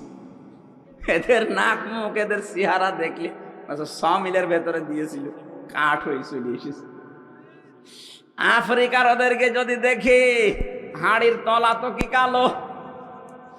আমি 16 সালে যখন গিয়েছিলাম, ওই সময় ওই যে হাজরে আসওয়াদ যে পাথর, সোমা খেতে পারছিলাম না, এত চেষ্টা করার পর কাছে যাই কষ্ট করে, এমন এক ধাক্কা খায় 4-5 হাত দূরে। চিন্তা করলাম দেখি কি করা যায়, দেখি একেবারে মোষ আসতেছে, কালো, সেই রকম উঁচা লম্বা মোটা। ওই মহিলারে বললাম যে আমি ওই পর্যন্ত যেতে চাই। তার ভাষা বোঝে না, আমারে বলছে যে এই জায়গায় চেপে ধরে রাখ। এইরকম মোটা মনে আছে এক একটা দেয় না, আমার চাইতো প্রায় হাত খানিক লম্বা, সেই রকম মোটা। ধরলাম হাত চেপে, গুয়ার যেভাবে যায়, ওর হাতে মুখে কারো কিছু লাগবে মনে হয় ছিঁড়ে যাবে, মানুষ আগেই সাইড দিচ্ছে। আমার এই যে কাছে ফেলে দিয়ে বলছে এবার নিয়ে মাথা ঢোকা। এক একজন মানুষকে আল্লাহ এক এক রকম বানিয়েছে, বৈশিষ্ট্য ওগুলো দেখবেন, আল্লাহর কথা মনে হবে আল্লাহ, এটাতে হেদায়েতের মার্কাজ। আসলেই রব্বুল আলামিন বলেন এটা শুধু বাংলাদেশের জন্য না, লিল আলামিন, বিশ্ববাসীর জন্য। অমাং দাখালাহু কানা আমিনা। এই কাবায় কেউ যদি আসে, আল্লাহ তাকে নিরাপত্তা দিয়ে দেয়। কি দেয়? আরো জোরে বলেন। এই কথাটা বলার জন্য আমি এই পর্যন্ত আসলাম। আল্লাহ বলেন কাবা শরীফ এমন ভাবে আমি বানিয়েছি, এটা পৃথিবীর প্রথম ঘর। এখানে হেদায়েত আছে, এখানে রহমত আছে, এখানে বরকত আছে, এটা নিরাপত্তা দিয়েছে ফেলা আছে। অথচ কাবার এরিয়া পার হলেই দেখবেন চুরি হয়, ডাকাতি হয়, ছিনতাই হয়, কিন্তু কাবার এরিয়ার ভেতরে কোনো ছিনতাই নেই। কথা বলে না কেন? কারণ এই জায়গাটা নিরাপত্তা দিয়েছেন কে? আরে বাংলাদেশ কি কাবা শরীফ? বলেন না কেন? এটা কাবা থেকে 6000 কিলোমিটার দূরে। তাহলে বাংলার 56,000 বর্গ মাইল যদি আমরা নিরাপত্তা দিতে চাই, মাস্ট বি কাবা শরীফ যেগুলো থেকে মুক্ত, বাংলাদেশের 56,000 বর্গ মাইল ওইটা থেকে মুক্ত করা লাগবে। কাবা শরীফে 1 নম্বরে শিরিক চলে না। কি চলে না? বলেন বলেন। এখান থেকে শিক্ষা বের হবে এবার 2টা। আমি আন্দাজে বলছি না, প্রতিটি কথায় দলিল আছে। সূরা আনআম 82 নম্বর আয়াতের দলিল। আল্লাযীনা আমানু ওয়া লাম ইয়ালবিসু ঈমানাহুম বিযুলমিন উলাইকা লাহুমুল আমনু ওয়া হুম মুহতাদুন। এটা ইবনে কাসিরের ভেতরে আছে। আল্লাহ পাক বলেন যারা ঈমান আনে আর ঈমানের সাথে জুলুমকে মিশ্রণ করে না, এখানে জুলুম মানে শিরিক। জুলুম মানে কি? ঈমানের সাথে যারা জুলুমকে শিরিককে মিশ্রণ করবে না, উলাইকা লাহুমুল আমনু, আল্লাহ যেন হাত দিয়ে দেখাচ্ছেন এই মানুষগুলো, এই ঝিনাইদহ শৈলকুপার হাবিবপুরের এই মানুষগুলো লাহুমুল আমনু, এদের জন্য নিরাপত্তা। তাহলে কোন জনপদের লোকেরা, কোন দেশের লোকেরা যদি ঈমান আনার পরে ঈমানের সাথে জুলুমকে, তার মানে শিরিককে মিশ্রণ না করে, ওই জায়গাটা নিরাপত্তা দিয়ে দেয় কে? এই বাংলাদেশকে যখন শান্ত শিষ্ট স্বস্তি নিরাপদ এরকম একটা দেশ আপনি বানাতে চান, দাদা বাবু কাকা বাবুদের ইশারায় হবে না, ওই সাদা চামড়াদের ইশারায় হবে না, হওয়া লাগবে শিরিক মুক্ত বাংলাদেশ। আরো জোরে, এদের শিরিক মুক্ত হচ্ছে বলেন? আরো শিরিক যেন করে, সেই রাস্তাগুলো 15.5 বছরে মানুষ খুলেছিল, মোড়ে মোড়ে মূর্তি তৈরি করে শিরিকের কারখানা তৈরি করেছিল, আল্লাহর ওপরে আস্থা বিশ্বাস তুলে দিয়েছিল। এক কথা বলছে না কেন? সার্বভৌম ক্ষমতার মালিক আল্লাহ, এইটা পর্যন্ত বাদ দিয়েছিল। বাংলাদেশ জামাত ইসলামী এইটা বিশ্বাস করত, এই কারণে তাদের নিবন্ধন পর্যন্ত বাতিল করে দিয়েছিল। আপনি কি মনে করেন জামাত ইসলামী দাড়ি ছোট রাখে এই জন্য তাদের নিবন্ধন বাতিল? ওরা টুপি মাথায় দেয় হালকা, এই জন্য নিবন্ধন বাতিল না। ওরা জাতে মাতাল হলো, তাহলে ঠিক আছে কাফেররা। এই জালেমদের টার্গেট ছিল এদেশে আল্লাহর উপরে সার্বভৌম ক্ষমতার মালিক মানা যাবে না, যারা মানে তাদের এই কাজে নিষিদ্ধ করা যায়। আপনি টের পান কি কোথা থেকে কি হয়? যারা সার্বভৌম ক্ষমতার মালিক আল্লাহকে মানে না, মনে করে ক্ষমতার উৎস জনগণ, এটা যে শিরিক, এই সূক্ষ্ম বিষয়টা অনেককে বুঝতেও দেয় না। পাম দেয়, হাওয়া দেয় জনগণকে, হ্যাঁ আমরা মালিক, অথচ আমাদের হাতে কিচ্ছু নেই। ভোট দেওয়ারই ছিল, সেইটাও কেড়ে নিয়েছিল। কথা বলে না কেন? আমি মনে করছি আপনারা ঠিক বুঝতেছেন। এই বাংলাদেশে আজ যারা ক্ষমতার উৎস জনগণ মনে করেন, তারা কিন্তু শিরিক করছেন। কথা বলে না কেন? শিরিক যারা করে তারা মুশরিক। কি এবার শিরিক কিভাবে হয়? আল্লাহ যেটা পারে ওইটা অন্য কেউ পারে, এই বিশ্বাস করার নাম শিরিক। সন্তান দিতে পারে শুধুমাত্র কে? অন্য কোনো বাবাও পারে, এ বিশ্বাস করার নাম। এরকম বিশ্বাস অনেক বাবা, অনেক মা, অনেক বউ করে না, তারা মুশরিক। কারণ আল্লাহ পারে যেটা অন্য কোনো বাবা, সে পীরকে দরবারকে আপনি দিতে পারেন না। আইন তৈরি করতে পারে কে? এটা অন্য কেউ পারে, এই বিশ্বাস করার নাম শিরিক। আর শিরিক যারা করে তারা মুশরিক। সুতরাং বাংলাদেশে যারা আল্লাহর আইনের বিরুদ্ধে অন্য আইন কায়েম করতে চান, সে যে দলের লোক হন, আপনি কিন্তু শিরিক করছেন। আর শিরিক করলে আপনি, আরো জোরে বলেন। আমার মনে হয় এবার অনেকের মন খারাপ হয়ে গেল। আরে ভাই, আমি আপনাকে বাঁচাতে চাই। আমি কোরআনের চোখ লাগিয়ে দেখতে পাচ্ছি আপনি শিরিক করে অশান্তির সাগরে ডুবতেছেন দুনিয়ায়, আর মরণের পরে আপনাকে আল্লাহ জাহান্নামে ফেলবে বিনা বিচারে। কারণ মুশরিকদের কোনো বিচার নেই। কথা বলেন না কেন? কেন বললাম এটা বলেন তো? ইন্নাহু মাইয়ুশরিক বিল্লাহি ফাকাদ হারামাল্লাহ, অবশ্যই যারা শিরিক করবে, সূরা মাইদার আয়াত, আল্লাহ পাক বলেন জান্নাত তাদের জন্য হারাম, ওয়া মাওয়াহুন নার, আর জাহান্নাম তাদের আসল জায়গা। এই জন্য শিরিক যেন আমাদের বিশ্বাসে না থাকে। বাংলাদেশ জামাত ইসলামের প্রতি যেই তহমতটা এই দেশের অনেক আলেম ওলামা দিয়ে থাকেন, বুঝে কি না বুঝে আমি জানি না, যে তাদের আকীদা ভালো না। কে বলেছে আপনাকে? আকীদা যদি ভালোই না হবে, ফাঁসির দড়ি গলার কাছে চলতেছে, তারপরেও অস্বীকার করে নাই। আপনার আকীদা এত ভালো, আপনি একটু ফাঁসির দড়ির কাছে যেয়ে দেখেন তো। মা গলায় নেওয়া লাগবে না, শুধু দড়ি এক হাত দূর থেকে দেখবেন, দেখলে আপনার ভেতরে সব শুকিয়ে যাবে। কত বড় বড় আল্লাহর ওলিকে দেখেছি ফাঁসির নাম শুনলে কান্নাকাটি করে। অথচ শহীদ মীর কাশেম আলী ফাঁসির নাম শোনার পরে মনে হচ্ছে শ্বশুর বাড়ি যাচ্ছে। মতিয়ার রহমান নিজামী এই জেলার জামাই, এই জেলা ধন্য। সে ফাঁসিতে যাওয়ার আগে বলেছিল, সন্তান আমি কি পায়জামা পরে গেলে ভালো হয় না লুঙ্গি পরে গেলে ভালো হয়? আপনি ফাঁসির দড়ির নাম শুনে দেখেন তো কেমন লাগে। আর তাদের মাত্র 3 ঘন্টা পরে ফাঁসি হবে। সেই ব্যক্তিও বলেছে, ভাই আমি 2 ঘন্টা ঘুমালাম, আমার ডেকে দিও 1 ঘন্টা পর। অথচ তার ছেলেটা গুম হয়ে আছে, ব্যারিস্টার আরমান। তার বউ ওই সময় আইসিইউতে ছিল। 3 ঘন্টা পরে যার ফাঁসি, তার দলীয় লোকজন সব পালিয়ে বেড়াচ্ছে, কেউ জেলে আছে, কেউ গুম হয়ে আছে। এই কঠিন পরিস্থিতিতে তার 2 ঘন্টা ঘুম আসলো কি করে আপনি বলেন তো? আপনার জীবনও মনে আসবে না, ব্রেনে ধরবে না। আমার তো সূরা হামিম সেজদার 30 নাম্বার আয়াত পড়ার পরে তার সাথে মিলিয়ে দেখেছি, আল্লাহ তাখাফু ওয়ালা তাহজানু ওয়া আবশিরু বিল জান্নাহ। ফেরেশতারা ওই সময় এসে বলে, ভয় পাবেন না, চিন্তা করবেন না। কিসের ভয়, কিসের চিন্তা?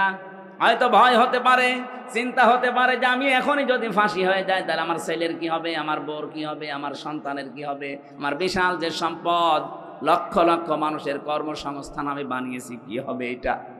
এই চিন্তা ভাবনা আসতে পারে। এই জন্য ফেরেশতারা এসে বলে, 1 2 না, তাতানাজ্জালু আলাইহিমুল মালাইকা, বহু বছর আছে।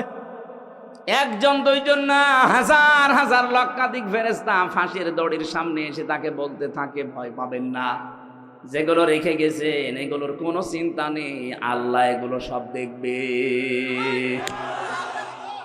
মনে হয় শহীদ মীর কাশেম আলীর কানের কাছে ফেরেশতায় কথা বলেছিল, নাই তো তার এই 3 ঘন্টা আগে 2 ঘন্টা জীবনেও ঘুম আসার কথা না।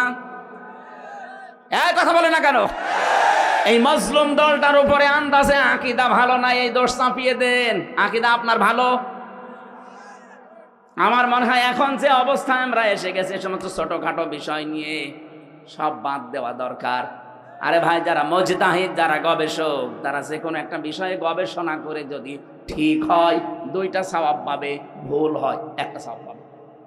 আপনি জিজ্ঞেস করেন আলেমকে, যে কোনো বিষয়ে শরীয়তের মাসলা মাসাইল নিয়ে যদি গবেষণা করে যদি ভুলও হয় তাও 1টা রসগোল্লা আছে, আর যদি সঠিক হয় কয়টা? আর আপনি তো কোনো চিন্তা ভাবনাই করেন না। সাজ্জাদ মাওলানা আবুল আলা মাওদুদী রহমাতুল্লাহ আলাইহির নাম ধরে উল্টাপাল্টা কথা বলেন। জীবনে তার 5টা বই পড়ে দেখেছেন। 5টা বই যদি সঠিকভাবে আপনি পড়তেন, তার উপরে সমস্ত তহমতগুলো দিতেন না। আপনি তো ওই পর্যায়ে যেতে পারেননি। তাই এই জন্য আকীদার নাম তুলে যা করছেন, যে যে জায়গায় আছে তাকে ওই জায়গাগুলোই কাজ করতে দেন। বাংলাদেশ জামাত ইসলামী অর্থনৈতিকভাবে এরা আল্লাহর ওলি। টের পাচ্ছেন? এরা আল্লাহর ওলি।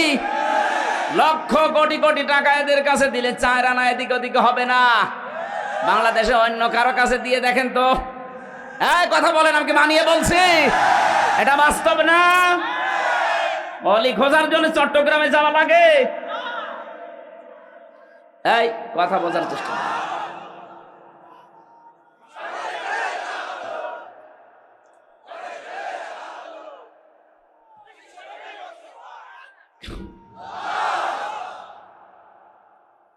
এটা এই মাজলুম দলটার উপরে আমার মনে হয় উল্টা পাল্টা দোষ না দিয়ে তাদের প্রতি সহানুভূতিশীল হওয়া লাগবে। আজকে একটা সবচাইতে বড় এ বাংলাদেশের ভেতরে নাম করা মাদ্রাসা ঝালকাঠি NS কামিল মাদ্রাসা নেসারাবাদ। ওই জায়গায় ডাক্তার শফিকুর রহমান জামাতের আমির গিয়েছে, যে সৌহার্দ্যপূর্ণ আলোচনা হয়েছে। আমার মনে হয় সব জায়গা থেকে যদি এভাবে রেসপন্স আসে, দেশে ইসলামের বিরুদ্ধে কেউ আর থাকবে না। কওমি মাদ্রাসা হেফাজতে ইসলাম চরমনাই সহ ওনারা যে কাজগুলো করছে, ওনারা যে তালিমগুলো দিচ্ছে, ওই জায়গায় আমাদের যাওয়া সম্ভব না। ওই জায়গাগুলো তারা কাজ করছে, খুব ভালো কাজে আছে আলহামদুলিল্লাহ।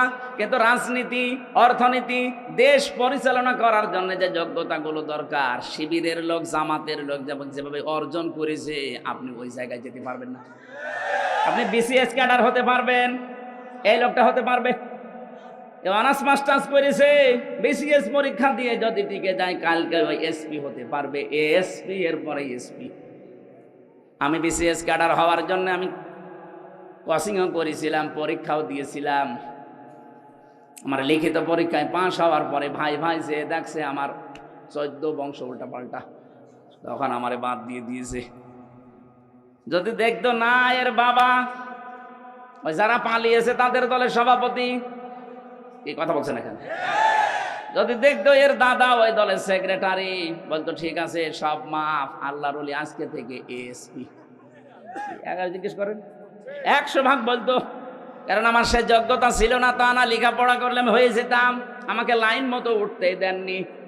এই 15.5 বছর এরকম বহু চেয়ারে দেশের বহু মানুষকে আপনি উঠতে দেননি। আপনি জালেম আর এটা মজলুম। এই জন্য অন্যান্য যারা আছেন কওমি মাদ্রাসা ভাই, আপনাদের আমরা আহ্বান জানাচ্ছি যে তালিমের জায়গাগুলো আছে, খুব ভালো ভালো কাজে আপনারা আছেন। খায়রুকুম মান তাআল্লামাল কোরআন ওয়া আল্লামা। কোরআন যে শেখে, কোরআন যে শেখায়, তার মতো উত্তম মানুষ নেই। কিন্তু এখন দেশের যে অবস্থা, জালেমদের এখনো পর্যন্ত নজর কিন্তু আছে। এই নজর থেকে মুক্ত হওয়ার জন্য আন্তর্জাতিক যে ষড়যন্ত্রগুলো চলছে আপনার মাথায় ধরবে না, চিন্তা ভাবনা করা লাগে এর জন্য আলাদা। এখান থেকে বাঁচতে হলে আমার মনে হয় আকীদার প্রশ্ন তুলে মানুষকে আর দূরে সরানোর সময় নেই। বুকে টেনে নিন, কাছে আসেন, আগে ইসলামটা কায়েম হোক। কথা বলেন, ইসলামটা কায়েম হোক, এরপরে বলেন যে ভাই এই কাজটা ভুল হচ্ছে, এইটা শুধরিয়ে নেন, এইটা ঠিক করেন। তারা যা যা খেদমত করেছে, তার যে 50 বছরের যে খেদমত আপনি 500 বছর পেলেও পারবেন না, কারণ 500 বছরে আপনি 450 বছর ঘুমাবেন। কথা বলছেন এখন। আর তার এই 50 বছরের হায়াতে আমার মনে হয় 30 বছর শুধু লিখেছে। আপনি টের পান কারে আন্দাজে কোন ফতোয়া দেন। এই জন্য আহ্বান জানাচ্ছি, দেশটাকে শিরিক মুক্ত করা লাগবে। আমাদের বিশ্বাসে যাদের শিরিক আছে, জামাত ইসলামীর এই গঠনতন্ত্রে বিশ্বাসে আকীদায় শিরিক আছে, আপনি একটু দেখান তো যে এটা শিরিক। বলেন বলেন। আমি নাম ধরে বলছি এই কারণে, কারণ এই মাজলুম দলটার উপরে আবাহমান কাল থেকে এই দেশে একটা তহমত লাগিয়ে দিয়েছে আন্দাজে। কেউ যেন এই অবিচার করে তাদের উপরে তহমতটা দিয়ে নিজের গনার পাল্লা ভারী করবেন না। নিজের চিন্তায় তো আমি নিজে বাঁচি না। কথা বলেন না কেন? তাহলে এই দেশকে যদি আল্লাহর নিরাপদের চাদর দিয়ে ঢেকতে হয়, জুলুম মুক্ত করা লাগবে, শিরিক মুক্ত করা লাগবে। বলেন। আল্লাহ পাক বলেন এমন একটা গ্রামের নাম বলছি শোনো, যে গ্রামটা শান্তি ছিল। এই যে আমনুন মানে নিরাপত্তা। আমনুন মানে কি? কানাত আমিনাতান মুতমাইন্নাতান, যেখানে বাস করে মানুষ আত্মতৃপ্তি পেত। মুতমাইন্না মানে কি? আত্মতৃপ্তি। বাস করলে যেখানে আত্মতৃপ্তি পাওয়া যেত, ভালো লাগতো মানুষের, শান্তি স্বস্তি এগুলো সব ঘিরে রেখেছিল তাদেরকে। বিভিন্ন জায়গা থেকে তাদের রিজিক আসতো, বিভিন্ন ব্যবসা বাণিজ্যের মাধ্যমে রিজিক আসতো। কিন্তু এতটুকু আল্লাহ শেষ করেননি। এই রিজিক আসার পর আল্লাহর দেওয়া রিজিক খেয়ে নিয়ামতগুলো খাওয়ার পরে তারা আল্লাহর সাথেই কুফরি আরম্ভ করেছে। সব চাইতে বড় কুফরি ছিল ওই জামানার যিনি নবী ছিল মুহাম্মদুর রাসূলুল্লাহকে তারা মিথ্যাবাদী বলেছে, পাগল বলেছে, জাদুকার বলেছে, এমনকি দেশ থেকে পর্যন্ত তাড়িয়ে দিয়েছে। কথা বলেন ঠিক কিনা? 18 কোটি মানুষ মাত্র 56,000 বর্গ মাইলের এই দেশে, এতটুকু দেশ, পৃথিবীর বহু দেশে তো ঘুরলাম, কই এতটুকু জায়গায় এত মানুষ বাস করে পৃথিবীর কোনো জায়গায় আমি পাইনি। এর চাইতে এই যে কয়েকদিন আগে গিয়েছিলাম মালয়েশিয়া, এর চাইতে 8 ডবল বড়। কত বলেন? বাংলাদেশে 8টা জোড়া দিলে যত বড় হবে, মালয়েশিয়া একাই অত বড়। বাংলাদেশ 14টা জোড়া দিলে যত বড় হবে, সৌদি আরব একাই অত বড়। বাংলাদেশ 59টা জোড়া দিলে যত বড় হবে, আমেরিকা একাই অত বড়। কিন্তু মানুষ বাংলাদেশের চাইতে কম জায়গা হিসাবে। কথা বলে না কেন? তাদের যে বিশাল জমিন পড়ে আছে, সেই তুলনায় মানুষ একেবারেই কম। আমাদের এতগুলো মানুষ, অথচ জায়গা যতটুকু।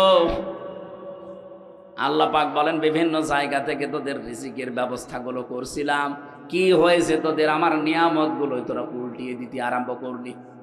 পুরুষে পুরুষে বিয়ে, এই যে তহমত, যেটা কি বলে এর নাম, সমকামিতা আরম্ভ করলি।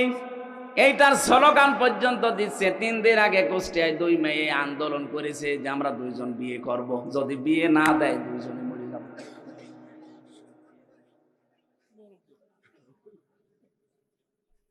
আল্লাহর সিস্টেমটাই পুরো পাল্টিয়ে ফেলতে চান।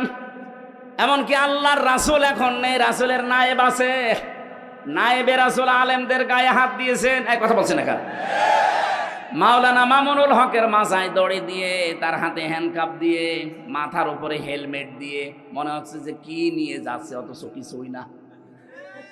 আমার মতো একটা দুর্বল মানুষের মাথায় তো দড়ি দিয়েছে, হাতে দিয়েছে হ্যান্ডকাপ, আবার পায়ে ডান্ডা বেড়ি, মাথার উপরে লাগিয়েছে সে লোহার টুপি। মনে হচ্ছে যে কি পেয়েছে, গরু না ছাগল। আপনি যদি আমার সাথে এই করেন, মাওলানা মামুনুল হকের সাথে, মাওলানা সাখাওয়াত হোসেন রাজির সাথে এই করেন, আমার মনে হয় যদি নবীজি এখন বেঁচে থাকতো, নবীর মাথায় দড়ি দিত। বলেন।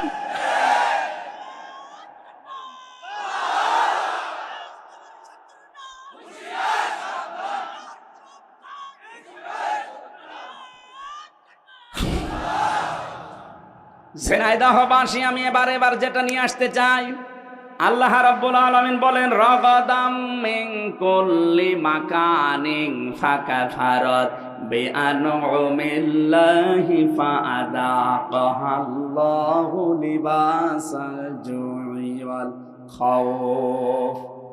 মানুষ যখন আল্লাহর আইন ভুলে, আল্লাহর আলেমদের প্রতি অত্যাচার, জুলুম, নির্যাতন শুরু করে, ওই সময় ওদের পাপের কারণে আমি আল্লাহ 2টা জিনিস চাপিয়ে দেই। একটা হচ্ছে ক্ষুধা। ক্ষুধা মানে দুর্ভিক্ষ। ক্ষুধা মানে কি? বলেন। দুর্ভিক্ষ আসা আরম্ভ হয়েছিল। আলেমদের উপরে যা আরম্ভ করেছিলেন, দুর্ভিক্ষ চলে আসতো। 1500 বছর আগে বিশ্ব নবীকে যখন ওরা তাড়িয়ে দিয়েছিল, বিশ্ব নবী যখন যাচ্ছিলেন নিজের ঘর থেকে বের হয়ে হিজরত করার সময়, সেই জায়গায় দাঁড়িয়ে কাবার দিকে তাকিয়ে বলেছিলেন, কাবার মালিক, আমি কিন্তু যেতে চাইনি। কাবার মালিক, আমি খুব ভালোবাসি কাবাকে, কিন্তু এর নিষ্ঠুর সন্তানরা আমারে থাকতে দিল না। হ্যাঁ, আমি যাচ্ছি। আল্লাহ ওই সময় সূরা কসসের 85 নম্বর আয়াতটা নাযিল করেছিলেন, ইন্নাল্লাযী ফারাদা আলাইকাল কুরআনা লারাদ্দুকা ইলা মাআদ। অবশ্যই আপনার প্রতি আমি কোরআনের আইন মানা ফরজ করে দিয়েছি। হে নবী, আপনাকে আজ এই কোরআনের কারণে চলে যাওয়া লাগছে হিজরত করে, কিন্তু গ্যারান্টি দিলাম, লারাদ্দুকা, লামে তাকিদ, আমি আল্লাহ গ্যারান্টি দিচ্ছি অবশ্যই আপনাকে আপনার এই জায়গায় আমি আবার ফেরত নিয়ে আসব, কিন্তু তখনই দুর্বল করে না, শক্তিশালী করে নিয়ে আসব। মাত্র কয় বছরের ব্যবধানে নবীজিকে আবার এই জায়গায় নিয়ে এসেছিলেন, কিন্তু বাদশা করে। কথা বলেন ঠিক কিনা? নবীজি তো 13 বছর অত্যাচার সহ্য করেছেন। বাংলার মুসলমানেরা আমরা অত্যাচার সহ্য করছি 53 বছর। তার ভেতরে 15 বছর আরো বেশি। উনি 13 বছর, আমরা 15 বছর, 2 বছর পার করে ফেলেছি বেশি। উনি যদি 13 বছর অত্যাচার সহ্য করার পরে 10 বছর প্রেসিডেন্ট হতে পারে, আমার মনে হয় নবীজির এই জীবনী বাংলাদেশেও মিলবে।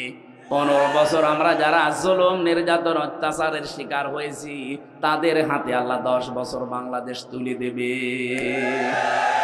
এইটার নাম ইলা রাদ্দুকা ইলা মাআদ।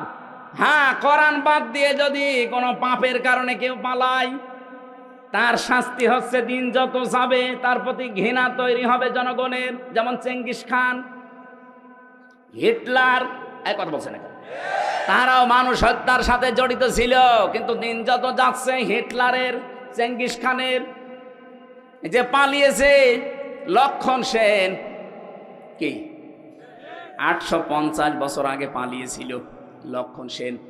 এদের নাম শুনলেই মানুষ এখন ঘৃণা করে, কিন্তু কোরআনের কারণে যারা চলে গিয়েছিল টিকতে না পেরে, এই মানুষগুলোকে আবার আল্লাহ এই দেশে ফেরত নিয়ে আসতেছে সম্মানের সাথে। মাওলানা আবুল কালাম আজাদ, ওই যে লাল দাড়িওয়ালা লোকটা, বাচ্চু রাজাকার নাম দিয়েছিলেন, সে কিন্তু এমনি এমনি পালিয়ে যায়নি, সেও চলে গিয়েছিল কিন্তু অত্যাচার, নির্যাতনে, জুলুমে, কোরআনের কারণে। আর হলেন না তার পাপের কারণে। আরে ভাই, আপনি আন্দাজে দোষ দেন, যে সাক্ষী দেন, আপনি সাক্ষী তো দেন শুনে শুনে, অথচ সাক্ষী হওয়া দরকার দেখে দেখে। সাক্ষী মানে শাহেদ, শাহেদ মানে এই যে দেখে যারা চোখ দিয়ে তারা সাক্ষী দেবে। আর আপনি আন্দাজে শোনেন, জন্ম হয়েছে আপনার 75-এ, সাক্ষী দিচ্ছেন 71-এ। আপনার মা বাবার তো বিয়েই হয়নি, আপনি সাক্ষী দিলেন কি করে? তার মানে বোঝা যাচ্ছে আপনি যারও সন্তান, আপনি দুনিয়ায় আসেননি। 75 সালে আসলেন, 71 সালে সাক্ষী আপনার নামে। তা আপনি তো বৈধ বাবা মার সন্তান, আশা করা যাচ্ছে না। কথা বলে না কেন? এরকম সাক্ষী হলে তো উল্টাপাল্টা। আমার নামে যে 4 জন সাক্ষী ছিল মজমপুর গেটে, আর এই যে চড়হাসের, জীবনে আমি কোনোদিন নাম শুনিনি। আর আমারে নিয়ে গেল আমার বাড়ি থেকে, পরের দিন পেপারে দিল না ওনার আমরা চড়হাস থেকে, মজমপুর থেকে নিয়েছি। পুরোটা মিথ্যা কথা। তাহলে আমার পক্ষে বিপক্ষে যারা সাক্ষী দিয়েছে, কি সত্য সাক্ষী না মিথ্যা? বলেন বলেন। এরকম সাক্ষী 15.5 বছর চলছিল। এই জন্য কোরআনের কারণে যদি কেউ দূর হয়ে যায় দেশ থেকে, তাদেরকে আল্লাহ সসম্মানে ফিরিয়ে নিয়ে আসেন। আর কোরআনের বাইরে যে মানুষগুলো পালায়, এদের দিন যত যাবে, ওদের চেঙ্গিস খানের মতো, লক্ষণ সেনের মতো অবস্থান হবে। লক্ষণ সেন 850 বছর আগে গেছে, আজও পর্যন্ত ফিরে আসেনি, কবরে চলে গেছে। লক্ষণ সেনের যারা আত্মীয় স্বজন পালিয়েছে, ওরাও কেউ ফিরে আসবে না। আর হলো উল্টা পাল্টা ফতোয়া দিচ্ছে ফেসবুকে। এরকম আন্দাজে উস্কানিতে পা দেবেন, পেছনে লাল হবে গোপালগঞ্জের মতো। দেখেন না, আর্মি শুধু একটু দিয়েছিল। ওই কয়দিন শুনলাম গোপালগঞ্জ থেকে ঢাকার ভাড়া দাঁড়িয়ে গেলে 1000, বসে গেলে 300। কেউ বসতেও পারে না, ও দাঁড়িয়ে শেষে 1000 টাকা দিয়ে যায়। এরকম অবস্থা হবে যদি উস্কানিতে পা দেন। ও পালিয়ে গেছে, আজকে শুনলাম আজকে অসুস্থ, ওর নাকি চিকিৎসা হচ্ছে না এখন। আজকে দেখলাম পেপারে অসুস্থ, চিকিৎসা হচ্ছে না। ও ছাতা কবে টেনশনে মরে যাবে। কথা বলে না কেন? আর তার উস্কানিতে পা দিয়ে আপনি ফাঁদে পা দিয়ে লাফাচ্ছেন। লিস্ট করে রাখো, আমি আসতেছি। আপনি আসতে আসতে তো কব্বরে চলে যাবেন লক্ষণ সেনের মতো। ঝিনাইদহবাসী, আয়াতের শেষে ছিল আল্লাহ তাদেরকে মজা চাকিয়েছিলেন। এই কারণে নবীজির উপর যখন জুলুম অত্যাচার তারা বাড়িয়েছে, নবীজি বরদোয়া দিয়েছিলেন, আল্লাহ দুর্ভিক্ষ দিও। এমন দুর্ভিক্ষ দিয়েছিল তাদের, খাবার আসা ওই আশপাশ যে ইয়ামেন থেকে, সিরিয়া থেকে, কুয়েত থেকে, কাতার থেকে খাবার বন্ধ হয়ে গিয়েছিল। এটা নবীদের বরদোয়া। এই 15.5 বছরে এদেশ থেকে বহু কিছু আমরা হারিয়ে ফেলেছি, আলেমদের বরদোয়া। কত আলেমকে আমি তাহাজ্জুদের নামাজ পড়ে হাউমাউ করে কাঁদতে দেখেছি। মাওলানা শাখাওয়াতকে, মাওলানা মামুনুল হককে আমি শিশুর মতো কাঁদতে দেখতাম। তাহাজ্জুদের নামাজে 1.5 পারা, 2 পারা, 3 পারা, 5 পারা পর্যন্ত উনি পড়তো। 2 রাকাত নামাজে 3 পারা পড়ে এমন কান্না আরম্ভ করতো, মনে হচ্ছে কেউ মারা গেছে। আমি তো পাশের রুমে 3 বছর ছিলাম ওনার সাথে। এ জালে আলেমদের কথাগুলো আল্লাহ একদিনও শোনেনি? বলেন। কত বিডিআর 1 মাস পরে রিটায়ার্ড হয়ে যাবে, অথচ 14 বছর জেল খাটতেছে। এরা রাতের বেলা যখন উঠতো, আমার বাবার চাইতেও বড় তারা, কি কান্না তাদের, এমন একটা আওয়াজ দিত। আমার মনে হয় এই দীর্ঘশ্বাস, এই আওয়াজ আমার আল্লাহর আরশে গিয়ে ধাক্কা খেয়েছে। জালেমদের পতন এমনি একদিনে হয়নি, বহুদিনের জমানো পাপ। এই যে বহুদিনের জমানো পাপ, এটা আমি বানালাম। সূরা আলে ইমরানে আছে 4 নাম্বার পারা 12 নাম্বার পৃষ্ঠা 9 নাম্বার লাইনে আছে, ইন্নামা নমলি লাহুম লিয়াজদাদু ইসমা। আল্লাহ পাক বলেন, ওদের পাপের বোঝা যখন পরিপূর্ণ হয়ে যায়, ওয়ালাহুম আযাবুম মুহিন, তখন আমি অপমানজনক শাস্তি দেই। আগস্টের 5 তারিখ থেকে আজকের এই নভেম্বর ডিসেম্বরের 2 তারিখ পর্যন্ত, এই 3 মাস 3 দিনের ভেতরে আপনি তাকান কি অপমান আর বাকি আছে বলেন জালেমদের। আজকে জনায়েত বলককে নাকি জঙ্গিদের সাথে ফাঁসির আসামিদের থাকতে দিয়েছে। উনি এমপি ছিল, মন্ত্রী ছিল, ওনাকে ডিভিশন দেয়নি, তাই আন্দোলন করবে। আরে শয়তান, ও কি এমপি মন্ত্রী, কি ভোটের এমপি মন্ত্রী যে ওরা ডিভিশন দেওয়া লাগবে? ভোটের এমপি ছিল যে অধ্যাপক মিয়া গোলাম পরোয়ার, তারে আপনি ফাঁসির কন্টেম সেলে রাখলেন, জঙ্গিদের সাথে রাখলেন, তখন মানবতা কোথায় গেল? এখন যারা এই কথাগুলো তুলছে এদের পিটিয়ে লাশ বানানো দরকার। শয়তান আমারে 3 বছর মোবাইল দেয়নি, বিচ্ছিন্ন করে রেখেছিল সরকারি মোবাইল থেকে যোগাযোগ, ফাঁসির কন্টেম সেলে আমারে রেখেছিল, তখন তো কোনো কথা বলনি। কত এমপিকে আমি পেয়েছি, তাদেরকে ডিভিশন দেওয়া দূরের কথা, কন্ডেম সেলে রেখে দিয়েছিল। আর এখন ওদের মানবতা উতলিয়ে পড়ছে। এই জালেমদের দোসর যেগুলো, এগুলোর এখনো মায়ের হয়নি, এগুলো এখনো পিটিয়ে গাছ বানানো দরকার। আল্লাহ বলেন ফাযাকাল্লাহ, ওদেরকে আমি আল্লাহ মজা চাখাবো।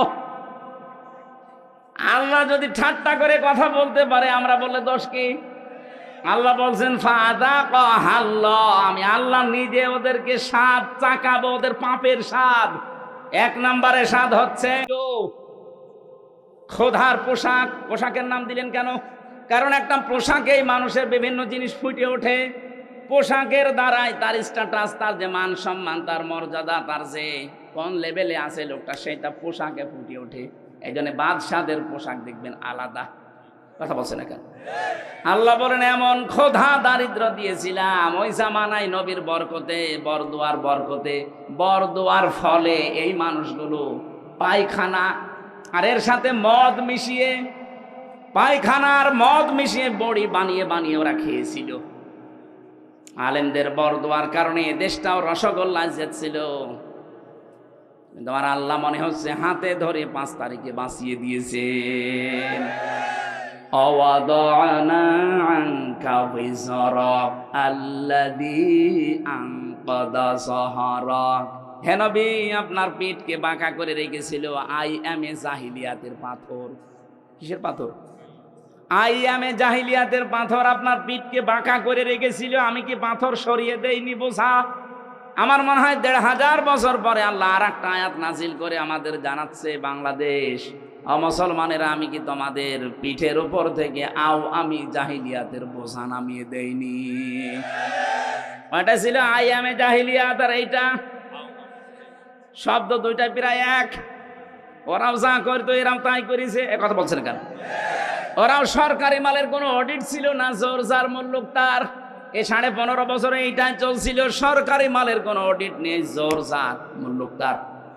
এক একজনের বাড়ি দেখেছেন, এক একজনের বাড়ি চললাম 620টা বাড়ি বানিয়েছে একজন ভূমি মন্ত্রী ছিল। 620টা বাড়ি, ওর বাড়ি লাগে কত? আমাদের কুষ্টিয়ার যিনি মানবতার বন্ধু নামে খ্যাত হানিফ সাহেব, তার এই যে খুলনা, বাগেরহাট আর সাতক্ষীরার যে মাছের ঘেড়, আমার মনে হয় পুরা জেলার অর্ধেকই তার। সব তো জিবরাইল দিয়ে গেছে। বলেন, তার ভাই তার দিকে তাকান, ওর রিকশা চালানোর যোগ্যতাও নেই, অথচ 8 তলা বিল্ডিং বানিয়েছে, মনে হচ্ছে জান্নাত বানিয়েছে। আগস্টের 5 তারিখে বানিয়েছিল, 6 তারিখে বিকাল 5টার সময় যে দেখি পুরাটা জনগণ টয়লেটের সেই প্যান পর্যন্ত খুলে চলে গেছে। এখন ওজাড় গৃহ হয়ে আছে। কোরআনের আয়াত যেভাবে খাপের খাপ মুমতাজের বাপ মিলিয়ে যাবে। কথা বলছে না কেন? আগামীতে কোন জালেম যদি এরকম করেন, তারও কিন্তু মিলবে না। আল্লাহ নেই। আরো জোরে বলেন, খোদা থেকে বাঁচতে হবে আমাদের। জুউল খাউফ, ভয় থেকে। ভয় কি? ওই জামানায় যখন সন্ধি হয় নবীর সাথে মক্কা বিজয়ের আগে, সন্ধি হওয়ার পর থেকে বিভিন্ন দেশে নবী সারিয়া পাঠাতেন, প্রতিনিধি দল পাঠাতেন। মক্কার মানুষেরা মনে করছে আমাদের ওপর তো আক্রমণ হয় না, কিন্তু মানুষ দলে দলে পালে পালে ইসলামে আসতেছে, না জানি কখন মক্কা হামলা করে আমাদেরকেও মিশিয়ে দেয়, এই ভয়ে ছিল। আমার মনে হচ্ছে ঠিক 1500 বছর পর বাংলাদেশের এই 56,000 বর্গ মাইলের সাথে আল্লাহ এইটাই ঘটিয়েছে। আয়াতের তাফসিরের ভেতরে, তাফসিরে তাবারির ভেতরে দেখেছি, শানে নজুলের ভেতরে। আপনারা আছেন? আল্লাহর নবী যখন মেরাজে যাচ্ছিলেন, জিবরাইলকে বললেন, ভাই জিবরাইল, এই যে কালো কালো পোকার মতো কি উঠতেছে আমাদের সাথে, আর কালো কালো কিছু পিপিলিকার মতো নামতেছে। জিবরাইল বললেন, হে নবী, এই পৃথিবীতে আপনার উম্মতেরা যে খারাপ কাজগুলো করে, এই খারাপ কাজগুলো উপরে উঠে যাচ্ছে, আর এই খারাপ কাজের প্রতিফল ওই পিপিলিকার মতো শাস্তি আল্লাহ নামাচ্ছে। তাহলে দুনিয়ায় যে যেই ধরনের অপরাধ করবেন, এই অপরাধটাই আল্লাহ উপরে তুলে নেবে, এইটার শাস্তি যা হয় ওইটা দুনিয়ায় পাঠাবে। এটা আমি বানালাম। এটা সূরা রোমের 41 নম্বর আয়াতে আল্লাহ দলিল দিয়েছেন, যাহারাল ফাসাদু ফিল বাররি ওয়াল বাহর বিমা কাসাবাত আইদিন নাস লিইউযীকাহুম বা'দাল্লাযী আমিলু লা'আল্লাহুম ইয়ারজিউন। বলেন আল্লাহু আকবার। আল্লাহ বলেন, জলে স্থলে যে বিপদ আপদগুলো দেখতে পাও, এই যে মহামারী, খুন খারাপি, চুরি ডাকাতি, এই অসুখ, নতুন নতুন অসুখ আসে, করোনা, কি কি আসে, এগুলো দিতে চাই না, তোমাদের হাতের কামাই করা পাপের ফসল। আরো আমি আল্লাহ মাফ করে দেই। আমি চাই যে তোমরা ফিরে আসো, যা করো সব শাস্তি যদি দুনিয়ায় পাঠাতাম, শ্বাস ফেলার সময় পেতে না। ওমা সাবাকুম মিন মুসিবাতিন ফাবিমা কাসাবাত আইদিকুম ওয়া ইয়াফু আন কাসীর। বলেন আল্লাহু আকবার। সূরা শুরার 30 নম্বর আয়াতে আল্লাহ জানিয়েছেন, যা করো সব পাপের শাস্তি যদি দুনিয়ায় ফেলতাম, একটা শ্বাস নেবে সে সময়ও পেতে না। আমি অধিকাংশগুলো আমার গাফফার নামের খাতিরে মাফ করে দেই। বলেন সুবহানাল্লাহ।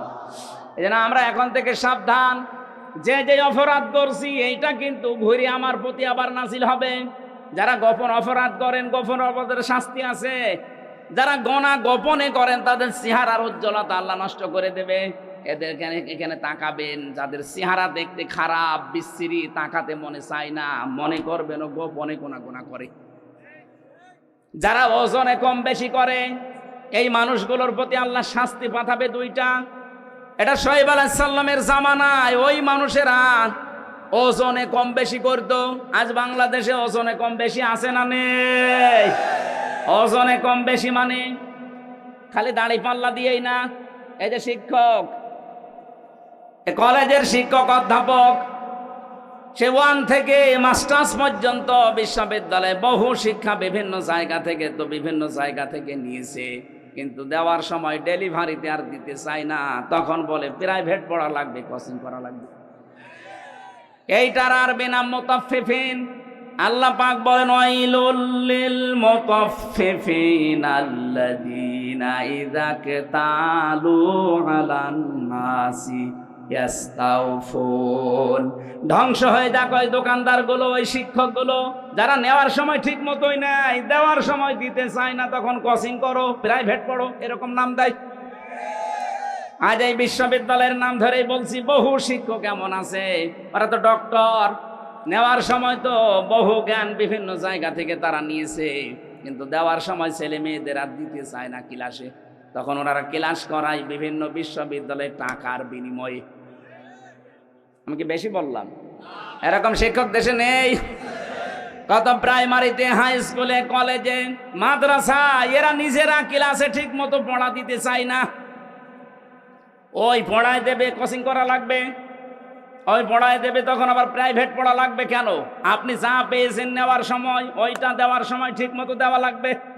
এই জন্যই তো আল্লাযীনা ইযা ক্তালু আলান নাসি ইয়াস্তাউফুন, নেওয়ার সময় ঠিক মতো দেয়, দেওয়ার সময় কম দেয়, এরা আল্লাহর অভিশপ্ত বান্দা। এ বাংলাদেশে আছে না নেই? আমরা এরকম পাপ যদি করি, এই পাপের কারণে আল্লাহ ওইটা আবার শাস্তি করে পাঠাবে, হয় আপনার উপরে, না আপনার ছেলে মেয়ের উপরে, না নাতি নাতনির উপরে।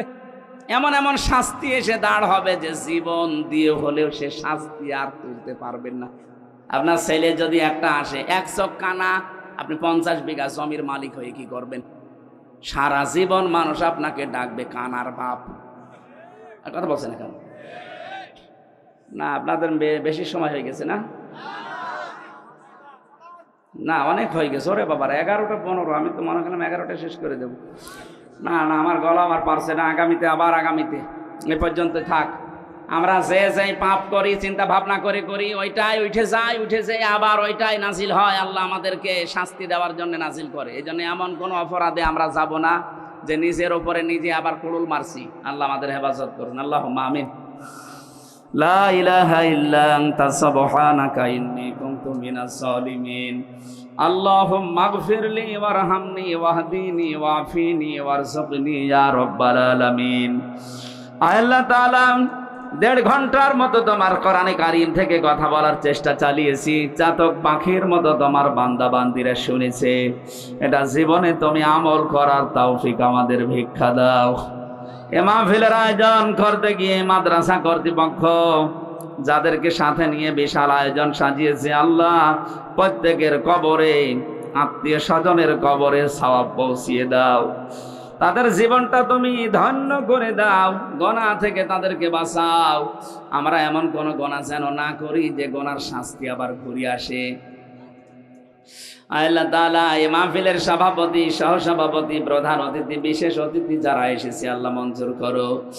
বিশেষ করে অ্যাডভোকেট আবু তয়ব, মুফতি আশরাফ আলী ফারুকি ভাই সহ, আমার শ্রদ্ধাভাজন বাবা রিয়াজউদ্দিন সহ, আরজান আলী, আব্দুল ওহাব, আল্লাহ কত মানুষ, রবিউল ইসলাম ভাই সহ যত মানুষ এখানে পরিচিত অপরিচিত এসেছে, সবাইকে অমরের মতো বানিয়ে দাও। সম্মানিত মা বোনদের জন্য আলাদা করে আজকে কিছু বলতে পারলাম না। মা বোনদেরকে তুমি খাদিজাতুল কুবরার মতো বানিয়ে দাও।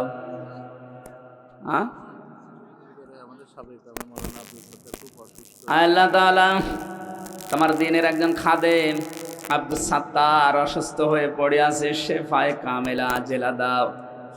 এই থানার ওসি যিনি দোয়া চেয়েছে, আল্লাহ পুলিশ সদস্য ভাইরা যারা রাত দিন চেষ্টা করছে, কষ্ট করছে শান্তি স্বস্তি দেওয়ার জন্য, এদের উপরে তোমার রহমত নাজিল করো। এ জেলায় যত মানুষ কবরে আছে কবরগুলো জান্নাত বানিয়ে দাও। মকুল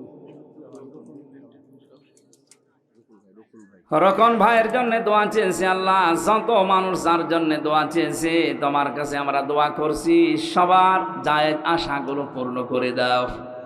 এ মাহফিলের জন্য যে একটা টাকাও দিয়েছে, আল্লাহ তার টাকাকে ওসমানের মতো বানিয়ে দাও। বারাকাল্লাহু লানা ওয়া লাকুম ফিল কোরআনিল আযীম। এলাকায় যারা ব্যবসা বাণিজ্য করে তুমি বরকত দাও। আসমান জমিনের বালা মুসিবত থেকে আমাদেরকে বাঁচাও। 3টা বছর আমি জালেমের জেলখানায় অসুস্থ হয়ে গেছি, আল্লাহ তুমি আমাকে আগের অবস্থায় ফিরিয়ে দাও। আমার কণ্ঠটা মেহেরবানি করে ভিক্ষা দাও। আলহামদুলিল্লাহি রাব্বিল আলামিন। মরণ আসলেই যেন পড়তে পারি লা ইলাহা ইল্লাল্লাহু মুহাম্মাদুর রাসূলুল্লাহ।